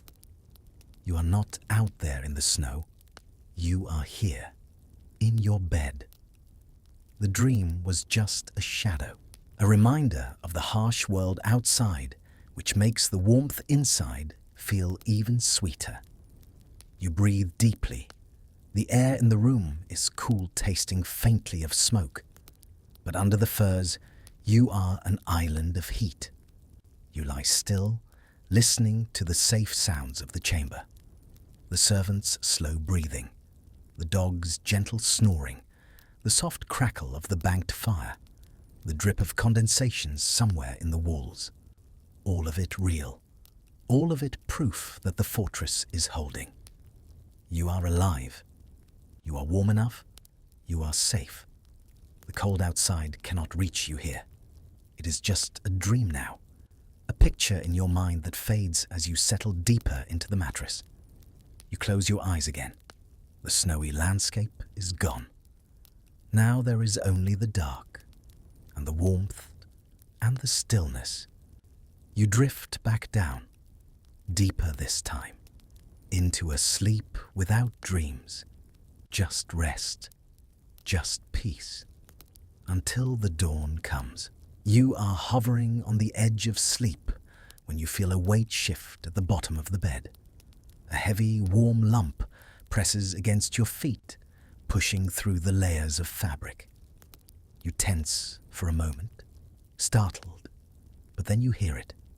A soft huff of breath, the faint jingle of a collar, the rustle of fur settling. A dog. You relax immediately. The dog has jumped onto the bed as it does every night, claiming its place at your feet. You can feel its warmth now radiating through the covers. More warmth than the stone. More reliable than the coals in the warming pan. But notice something else. As the animal settles, you feel a faint tremor in its body, a shiver. Its paws pressing against the linen through the blanket are cold, chilled by the frozen flagstones it has walked on all day. The castle is hard on everyone. This creature has spent its hours patrolling icy courtyards, its breath misting in the air just like yours, its coat stiff with frost from the bailey. It seeks this bed not just to serve you, but to survive alongside you. In this moment, the hierarchy of master and beast dissolves. You are simply two warm-blooded creatures huddled together against the infinite indifferent chill of the stone. It is a pact of mutual survival. Historians remind us that in many medieval households, animals were the most effective space heaters available. Dogs, especially large breeds like mastiffs or hunting hounds, generated an enormous amount of body heat. Their thick fur and high metabolism meant they were essentially living furnaces. And unlike a fire that could go out, unlike a stone that would eventually cool a dog, stayed warm all night long. The practice of allowing dogs into beds was widespread, though not always approved of by the church. Clerics preached against it, calling it unclean and improper. They said it degraded human dignity to share sleeping space with beasts. But in the dead of a northern European winter, theology lost to biology. Warmth won. Peasants and nobles alike welcomed dogs into their beds. The animals provided heat, yes, but also companionship, security. A dog would wake if danger approached. Its ears would prick at sounds too faint for human hearing. Its growl would alert you to intruders long before they reached your chamber. You may have heard the phrase, three-dog night. While the exact origins of the phrase are debated, the concept is purely medieval. A one-dog night is cold but manageable. You need one dog to keep your feet warm. A two-dog night is meant the cold had breached the room. You needed a second guardian to shield your back. You need dogs at your feet and at your back. But a three-dog night, that is bone-chilling cold. You need 3 animals in the bed just to survive until morning. One account from a monastery in Scotland describes a particularly harsh winter in the 1360s, when even the monks who were supposed to live in austere simplicity allowed dogs into their cells. The abbot granted special dispensation, ruling that survival took precedence over purity. Better to live in the company of a dog than to freeze to death in solitary piety. Yet scholars debate how universal this practice really was among the nobility. Some argue that only the common people and lower-ranking servants regularly slept with animals. The nobility, they insist, would have found it beneath their dignity. But the evidence suggests otherwise. Wills and household accounts mention favourite dogs by name, gifts of fine collars and cushions, instructions that certain hounds be allowed to sleep in their master's chamber. The bond between medieval people and their dogs was deep and genuine. These were not just working animals, they were companions, friends, and on cold nights they were saviours. Think of your own life for a moment. Today in our modern world we have central heating. We have thermostats. We do not need a dog to keep from freezing to death. And yet, we still invite them up. We still let them curl at the foot of the bed. We still find a profound comfort in that heavy rhythmic breathing in the dark. Why, perhaps it is a memory written in our DNA. An ancient echo of these very nights in the 14th century. We remember deep in our bones that the dog is the guardian of the light. When the world is dark and cold, their presence is the only assurance that we are not alone. That feeling of safety you get when a pet sleeps beside you. It is the same feeling a medieval knight felt 600 years ago. You flex your toes now, pressing them gently against the dog's side. The animal shifts slightly, adjusting its position, but does not wake. You feel the weight of its chin resting heavily on your ankle, a gesture of absolute trust. Its breathing is slow and steady, deep, contented. The smell of the dog reaches you now, musky, earthy, the scent of fur that has been out in the weather that has run through grass and mud and snow. It is not unpleasant. It is the smell of life, of something warm-blooded and alive. You can hear its breathing clearly in the darkness. Huff, puff, huff, puff. A rhythmic sound, steady, reassuring. It is the sound of safety. If an intruder came, the dog would wake. It would bark. It would alert you. Since the dog is sleeping peacefully, you know that all is well. You are guarded, protected. You curl your toes deeper into the dog's fur, seeking its warmth. The heat travels up through your feet into your ankles, your calves. You feel your leg muscles relax, the tension draining away. You are borrowing life from another creature, stealing its warmth. And the dog, in its simple animal wisdom, gives it freely. This is its purpose. This is its place. In the morning, you will feed it scraps from your table. You will praise it and stroke its head. And tonight, it will keep you alive. That is the bargain. That is the bond. You sigh deeply, feeling yourself sink further into the mattress.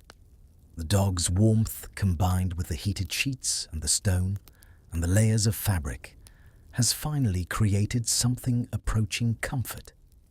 You are still cold. Your face is cold. Your hands are cold. But the core of your body is warm enough. The parts that matter are protected. And in this small castle, in this frozen corner of northern Europe, that is all anyone can ask for. Time passes. You do not know how much. Minutes, hours. The darkness makes it impossible to tell. But then, quite suddenly, you are awake. Not gradually. Not the slow drift upward from dreams. Just awake. Your eyes open. The darkness is unchanged. The cold is unchanged. The dog still sleeps at your feet. But you are awake fully and completely, as if someone had shaken your shoulder. This is not insomnia. This is the watch, or what historians call first sleep and second sleep.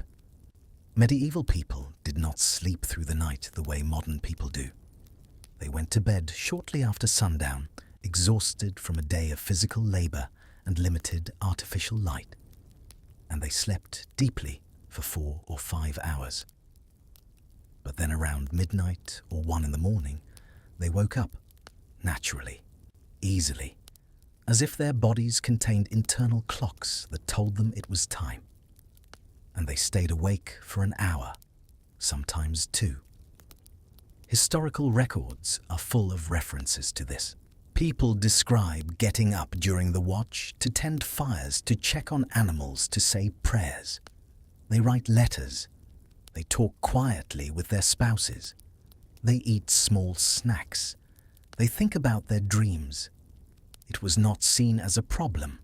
It was normal, expected, part of the natural rhythm of sleep.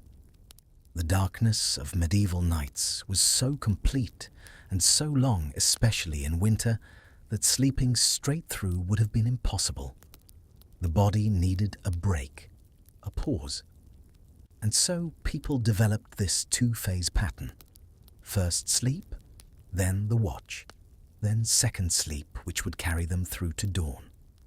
You lie in the darkness now, fully awake, and you are not anxious about it. This is how sleep works. You accept it. Somewhere in the castle you hear a bell ring. Dong, dong, dong. It is the monastery bell, perhaps half a mile away. The monks are waking for matins, the night prayers.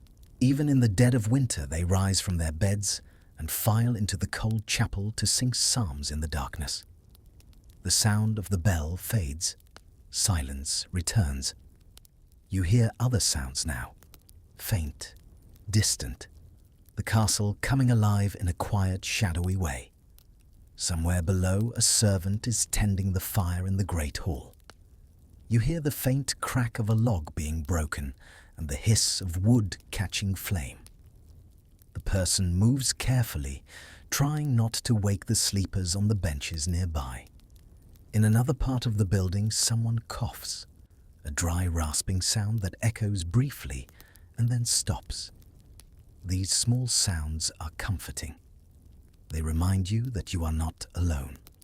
The castle breathes. The castle lives. In the shadows of the room, your eyes find a shape hanging above the doorframe, a bough of holly and ivy brought in from the woods. It is a common custom bringing evergreens inside during the deep freeze. Why? Because they stay green when the world turns white. They are a promise. Seeing the dark leaves in the gloom reminds you that the earth has not died. It is merely sleeping. Winter is not an end, but a waiting.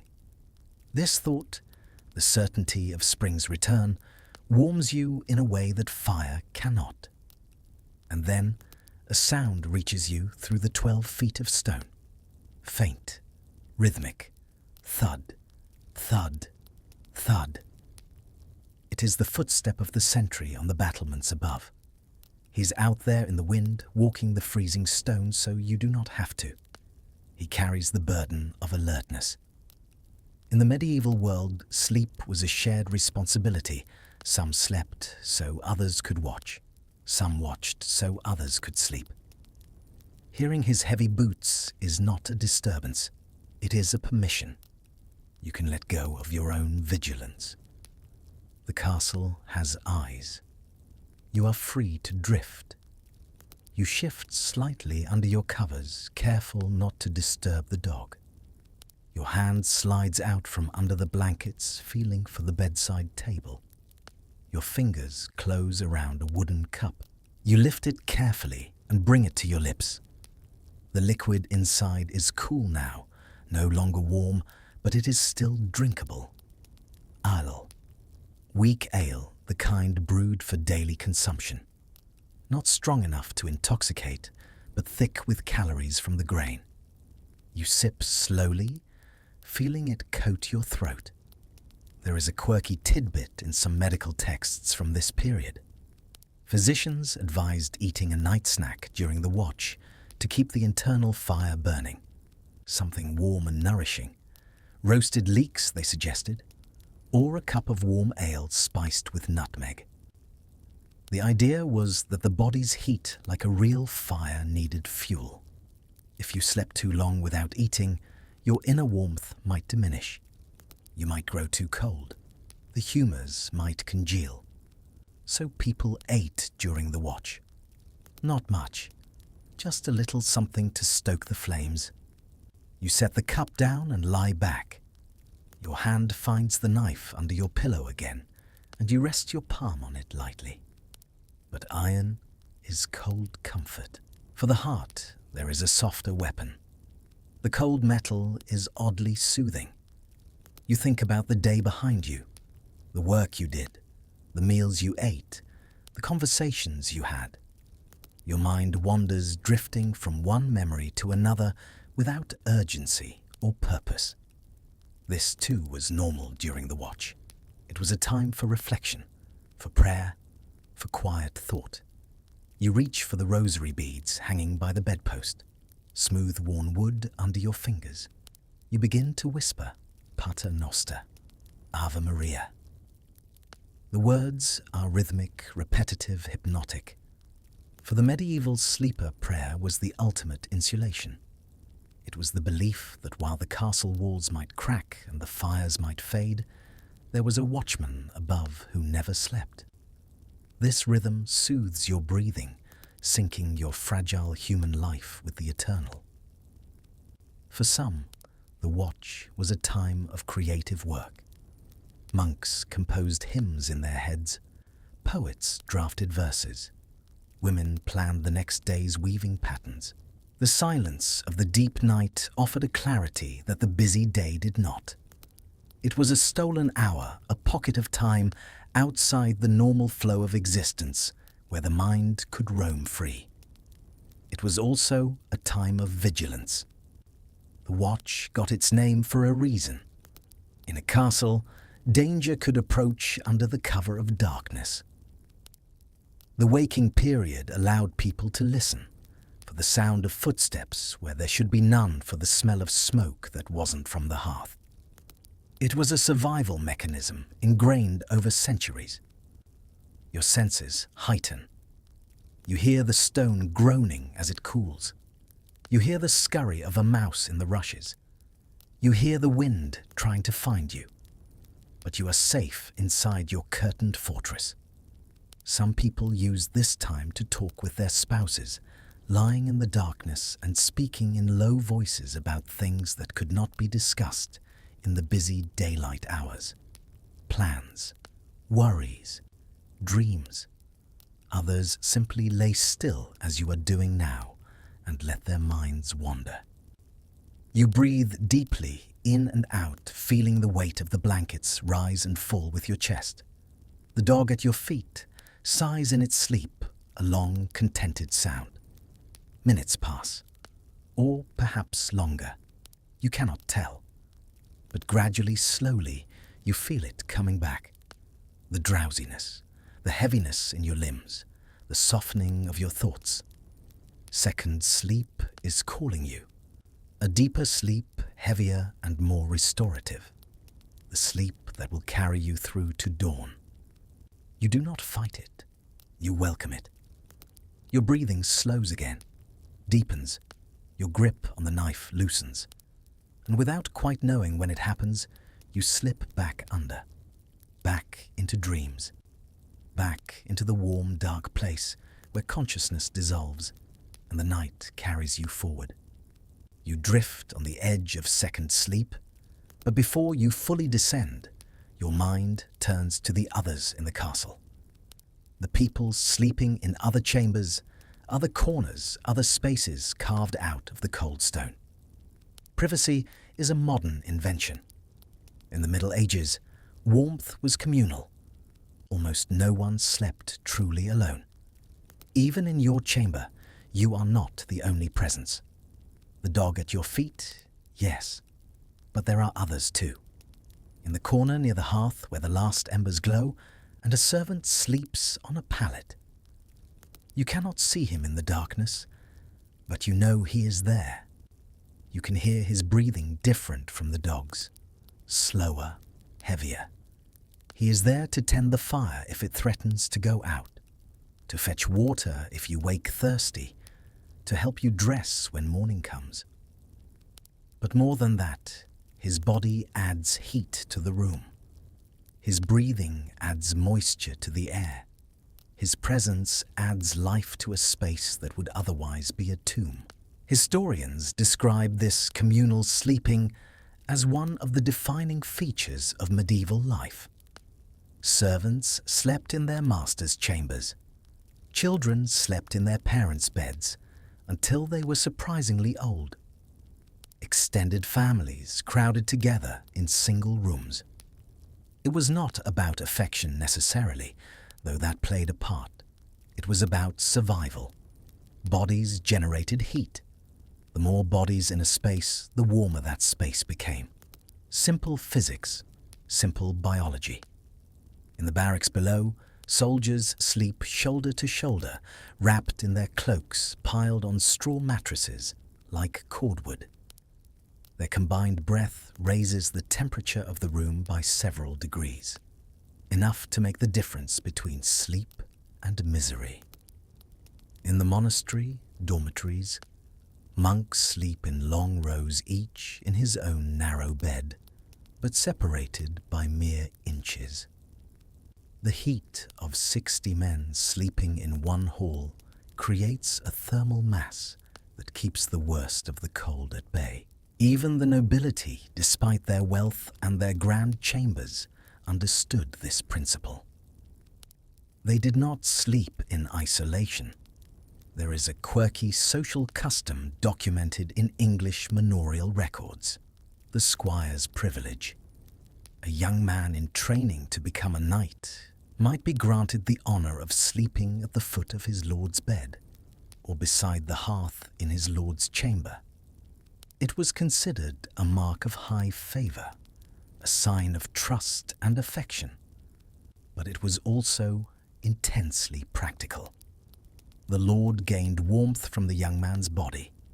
The young man gained protection and status. Both benefited. You think about this now lying in your curtained bed, the servant in the corner, the dog at your feet. The warmth they provide, the comfort of their presence. You are not alone. You do not have to face the cold alone. The battle against winter is fought together, always together. In peasant cottages, the communal nature of sleep was even more pronounced. Entire families slept in single rooms, sometimes in single beds.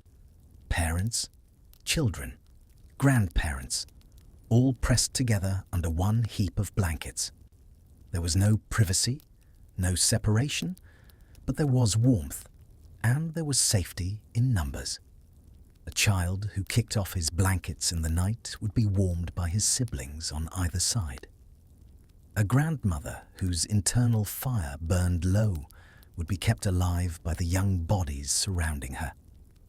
One account from a village in Yorkshire describes a particularly harsh winter in the 1340s. The cold was so intense that families brought their animals inside, not into separate stalls, but into the living space itself. Goats, sheep, even a cow in one case. The animals stood or lay in the corners of the room, and their body heat combined with the heat of the humans raised the temperature enough that everyone survived. The smell must have been overwhelming, the noise too. But they lived, and in the end, that was all that mattered. You realize now how different your own time is. Modern people sleep alone in separate rooms, in separate beds. They have machines to warm their spaces. They have walls that hold heat. They do not need bodies pressed close. But they have lost something too. The comfort of knowing that if you wake in the night, you will hear another person breathing. The security of sleeping within arm's reach of someone who cares whether you wake in the morning. Medieval sleep was not private, but it was profoundly human. You listen now to the breathing in your chamber, the dog, the servant, the faint sounds of others elsewhere in the castle. Sleeping, dreaming, surviving. You are part of a web, a network of warmth and life that stretches through the building, connecting everyone. This web extends beyond the castle walls too. In the village below, families are doing the same, huddled together, sharing warmth. The castle and the village are mirrors of each other in the dark. The stone walls may separate them. Hierarchies may divide them, but the winter equalizes them. In the face of the freezing void, every human body is a precious source of heat, worthy of protection. Imagine the invisible threads of heat connecting body to body, room to room. It is a living map of the castle defined not by stone and mortar, but by breath and blood. Your breathing synchronizes with the other sounds. In, out, in, out. A rhythm shared across the castle, a collective breath, and slowly wrapped in that rhythm, you descend again into sleep. In the depths of sleep, your mind wanders to the others in the castle who are fighting their own battles against the cold, the most vulnerable, the ones for whom winter is not just uncomfortable, but genuinely dangerous. Children, the very young with their small bodies and high surface area to volume ratios, lose heat faster than adults. Their metabolisms are high, but their bodies are so small that they cannot generate enough warmth to compensate.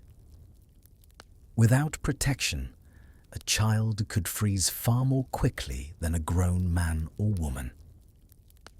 You think of the nursery somewhere else in this castle, a room where several children sleep together, watched over by nurses and servants. The beds there are smaller, but the principle is the same. Layers, warmth, protection. But there are special provisions for children. Extra blankets, more bodies pressed close. The servants sleep in the same room, their adult bodies adding crucial heat. And there are the swaddling clothes. Babies especially are wrapped tightly in layer upon layer of linen, their limbs bound, their bodies immobilized. Modern people might find this cruel, but in the medieval mind, swaddling was protection. It kept the baby warm. It kept their limbs from being exposed to drafts, and it kept them still, preventing them from kicking off their covers in the night and freezing. There is a curious account from a midwife's manual. It advises that babies should be rubbed with warm oil before being swaddled to open their pores and allow their natural heat to circulate. The oil also provided a thin barrier against the cold. Once swaddled, the baby would be placed in a cradle near the fire, but not too near. Close enough to benefit from the warmth, but far enough that sparks could not reach them. And through the night, someone would wake periodically to check, to make sure the fire had not died, to make sure the baby was still breathing, still warm, still alive. Because babies died, often, for many reasons. But the cold was always a factor, always a danger lurking in the winter darkness. Parents lived with constant fear. Every morning that their child woke alive and healthy was a small miracle, a victory against a world that seemed determined to take them. And then there were the elderly. Your mind turns to them now, the old men and women whose bodies no longer generated heat efficiently, whose circulation was poor, whose joints ached with every degree the temperature dropped. In peasant cottages, The elderly slept closest to the fire. It was a mark of respect, a recognition that they needed the warmth more than the young and vigorous. But it was also practical. If an old person froze in the night, it was not just a personal tragedy. It was the loss of wisdom, experience, memory. The old carried knowledge of past winters, past famines, past solutions to problems the young had never faced. They were valuable, and so they were protected. In the castle, elderly nobles had their own chambers, often smaller than the grand rooms of the young and active. Smaller chambers were easier to heat. They required less fuel, fewer tapestries, less effort, and the elderly were given the best furs, the thickest blankets, the warmest sleeping positions. There is an account from a will dated 1392. A nobleman bequeaths his finest bear fur coverlet to his elderly mother, specifying that it is to keep her warm through her remaining winters. It is a touching gesture, but it is also an acknowledgement of reality. The old need more protection, more care, more attention. Without it, they would simply fade away in the cold. One night, they would go to sleep, and they would not wake. It happened, more often than anyone wanted to admit. The old and the very young were winter's favorite victims. You think about this now from the safety of your own bed, the dog at your feet. The blankets are above you, the walls around you. You are healthy, strong, in the prime of life. The cold is uncomfortable for you, but it is not life-threatening. Not truly. But for the child in the nursery and for the old man in his small chamber, winter is a predator, stalking, patient, waiting for a moment of weakness. Every night is a gamble. Every morning is a gift. And so the castle becomes a place of constant vigilance. Servants check on the children through the night. Family members visit the elderly, ensuring the fire still burns. The covers are still in place. No one is abandoned. No one is left to face the cold alone. It is one of the few genuinely beautiful aspects of medieval life. The care for the vulnerable. The recognition that survival is not an individual effort, but a collective one.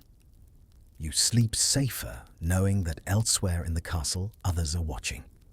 Others are tending fires. Others are checking on those who cannot check on themselves. You are part of that system, that web of mutual care. And in the morning, if all goes well, everyone will wake. Everyone will survive another night. The children will laugh. The elderly will smile. And life will continue for one more day. Time dissolves in the darkness. You cannot tell if you have been asleep for minutes or hours. But something pulls you back toward awareness.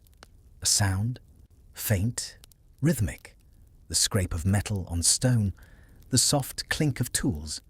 You lie still, eyes closed, listening. Someone is in the room, moving quietly, carefully. The servant, the one who sleeps by the hearth. You hear him cross the floor, his footsteps muffled by the rushes. He's trying not to wake you, but you are already half awake, hovering in that strange space between dreams and consciousness. He kneels by the fireplace.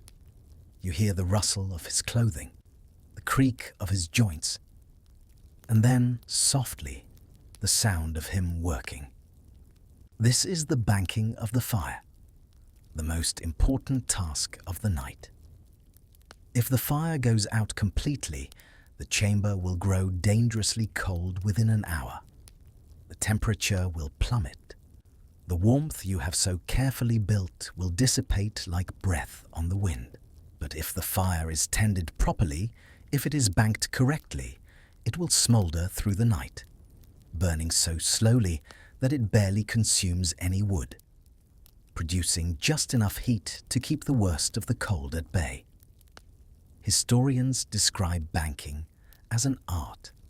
It required knowledge, experience, a feel for the fire's temperament. Too much ash and the embers would suffocate. Too little and they would burn too hot, consuming the wood before dawn. The balance had to be perfect. You hear the servant now scraping ash from the edges of the hearth.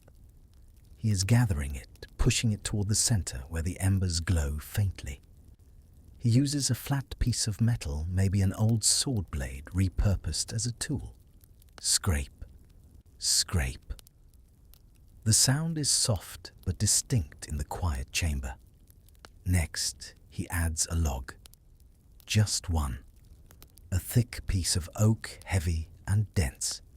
It will burn slowly, releasing heat gradually through the long hours ahead. He places it carefully across the embers, not crushing them, but resting lightly on top, giving the fire room to breathe, but not so much that it flares up. And then comes the crucial step. Using his hands, he scoops ash from the edges and sprinkles it over the log and embers, covering them, burying them under a thin grey blanket. The ash slows the burn. It restricts oxygen flow. The fire beneath will smoulder rather than flame, burn rather than blaze. You watch through slitted eyes, barely able to see in the dimness. The servant's face is lit from below by the faint red glow of the buried embers.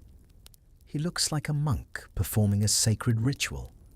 And, in a way, it is sacred. This tending of the fire, this ensuring that life continues through the darkness. He sits back on his heels, watching the hearth, waiting to see if the balance is right. For a moment, nothing happens. The ash lies grey and still, but then a faint wisp of smoke rises. Thin continue, almost invisible. But there, the fire is alive, smouldering, banked. The servant nods, satisfied. He stands slowly, joints cracking. He returns to his pallet in the corner, lies down, and within moments you hear his breathing deepen into sleep.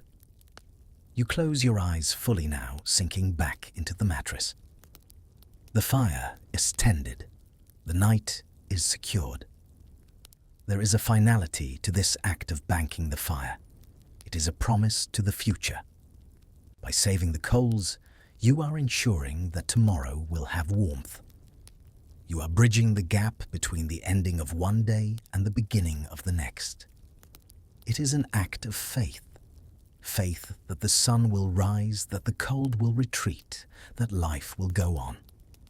You think about this ritual performed every night, in every castle, every cottage, every dwelling across northern Europe. The banking of the fire, the careful balance between warmth and fuel, between survival and waste. It is one of the defining acts of medieval life, as important as prayer, as necessary as food. Without it, winter would win. Absolutely. Finally. With it, humans could hold on. They could survive. They could wake to another dawn. There is something profound in this simple act, something that speaks to human resilience, human ingenuity, the refusal to surrender to the cold. You feel a surge of gratitude toward the servant, toward all the servants, all the firekeepers, all the people who wake in the deep night to tend the flames that keep others alive. They are the unsung heroes of winter. They do not fight battles. They do not win glory, but they ensure survival. And that, in the end, is the most important victory of all. You pull the covers tighter around your shoulders. The dog at your feet sighs and shifts. The fire smoulders in its nest of ash, and the night, having spent much of its strength, begins the slow decline toward morning. You sleep. There is a moment just before dawn when the night finally admits defeat. You do not know what wakes you. No sound, no movement, just a subtle change in the quality of the darkness. You open your eyes. The chamber is still dark, but it is a different darkness now, softer, greyer, as if the black has begun to dilute to thin to allow the faintest suggestion of light. You lie still watching, waiting, and then you see it, a narrow line of pale grey along the edge of the arrow slit. Not bright, barely visible, but there, dawn. The night is ending. You have survived. All around you, the chamber remains unchanged. The stone walls still radiate cold. The frost still clings to surfaces where moisture condensed in the night. The air still tastes of smoke and damp wool. But the darkness is retreating, and with the light comes hope. You shift slightly under the covers, feeling your body protest. Your muscles are stiff. Your joints ache. Your back is sore from lying in one position for too long, afraid to move and let in cold air. But you are alive, whole, warm enough. The dog at your feet stretches its toenails, scratching faintly against the blankets. It yawns a huge, jaw-cracking yawn, then settles back down. Not ready to rise yet. Still too cold. Still too dark. In the corner, the servant stirs. He sits up slowly, rubbing his face. Then he rises, moving quietly toward the hearth. You watch as he kneels and carefully, reverently begins to unbank the fire. He scrapes away the ash that covered the embers through the night, reveals the faintly glowing coals beneath. They pulse like tiny beating hearts, red, orange, alive. He adds kindling, thin twigs, dry grass. They catch immediately, flames licking upward, hungry after their long restraint. Then he adds a log. The fire accepts it, embracing it, consuming it. Within moments, flames are dancing in the hearth once more. Light and warmth spread through the chamber. Not much, not yet, but growing. The servant stands and turns toward your bed. He sees that you are awake and bows slightly. "Good morning, my lord," he says quietly. His voice is hoarse from sleep and smoke. "The night is past." You nod. "The night is past," you repeat. The words are a ritual, an acknowledgement, a small celebration. We survived. We endured. We defeated winter for one more night. The servant moves to the shutters and lifts the bar. He pushes them open, and suddenly the chamber is filled with grey light. Cold air rushes in, sharp and biting, but with it comes the promise of day, of activity, of life continuing. You sit up, slowly pushing the covers aside. The cold hits you immediately, but you expected it. You are prepared. You swing your legs out of bed, your feet finding the floor. The rushes are cold and damp beneath your soles, but you stand anyway, stretching, moving, reclaiming your body from the night's stiffness. Outside the window, you can see the landscape, snow-covered, grey and white under the dawn sky, beautiful in its harshness. The castle is waking. You can hear it now, distant sounds, boots on stone, voices calling, the clang of metal, life returning after the long silence of night. You think about all the others in the castle who fought their own battles against the cold last night.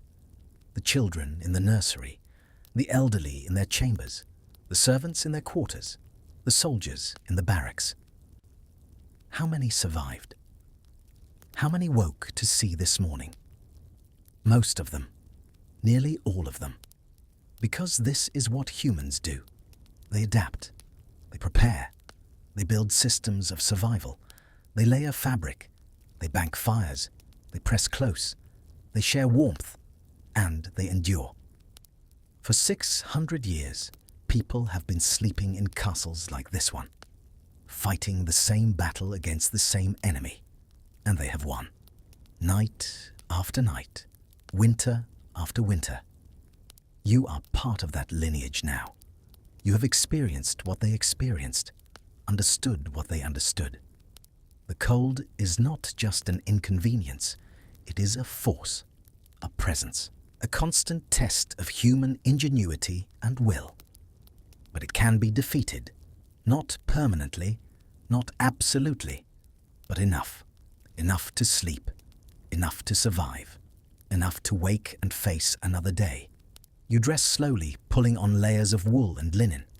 The servant brings you warm water in a basin, and you wash your face, gasping at the shock of heat against your cold skin. Outside, bells begin to ring, calling the castle to prayer, to work, to life. The night is over. The battle is won.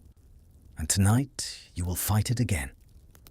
But for now, in this grey morning light, you are simply grateful. Grateful for warmth, for shelter, for the dog at your feet, and the servant by the fire, and the walls that held back the worst of winter's fury. You walk to the window and look out at the frozen world. It is beautiful, terrible, eternal. But you know its secret now. You know that underneath the ice and the stone there is a heart beating, a heart made of fire and fur and flesh. You have seen how fragile it is, and yet how resilient. You have felt the cold, but you have also felt the triumph of warmth. The medieval world, with all its chill and smoke, fades now, like frost melting in morning sunlight. What remains is only calm. You are warm enough, safe enough, tired enough. Tonight you learned something those castle dwellers understood in their bones. That warmth is not a luxury, it is a triumph. That every layer, every flame, every body pressed close was a small act of defiance against the cold. They built fortresses of fabric in chambers of stone. They turned survival into ritual. And night after night, winter after winter, they endured. You carry that resilience with you now. As you lie in your warm bed with your soft blankets and your steady heat, you carry the memory of their ingenuity, their refusal to surrender. The story closes now. The hearth flickers one last time. The bed holds you as it held them, and the long night carries you gently into dreams before you drift away completely. If this journey into the past helped you find rest tonight, a like or a subscribe would mean the world. It tells me these stories matter, that history, even the cold and smoky parts, still has something to teach us, but only if it feels right, only if tonight's story earned it. Rest now as they once did, wrapped in quiet resilience. I'm Peter Miller, and I'm grateful you joined me tonight. Sweet dreams.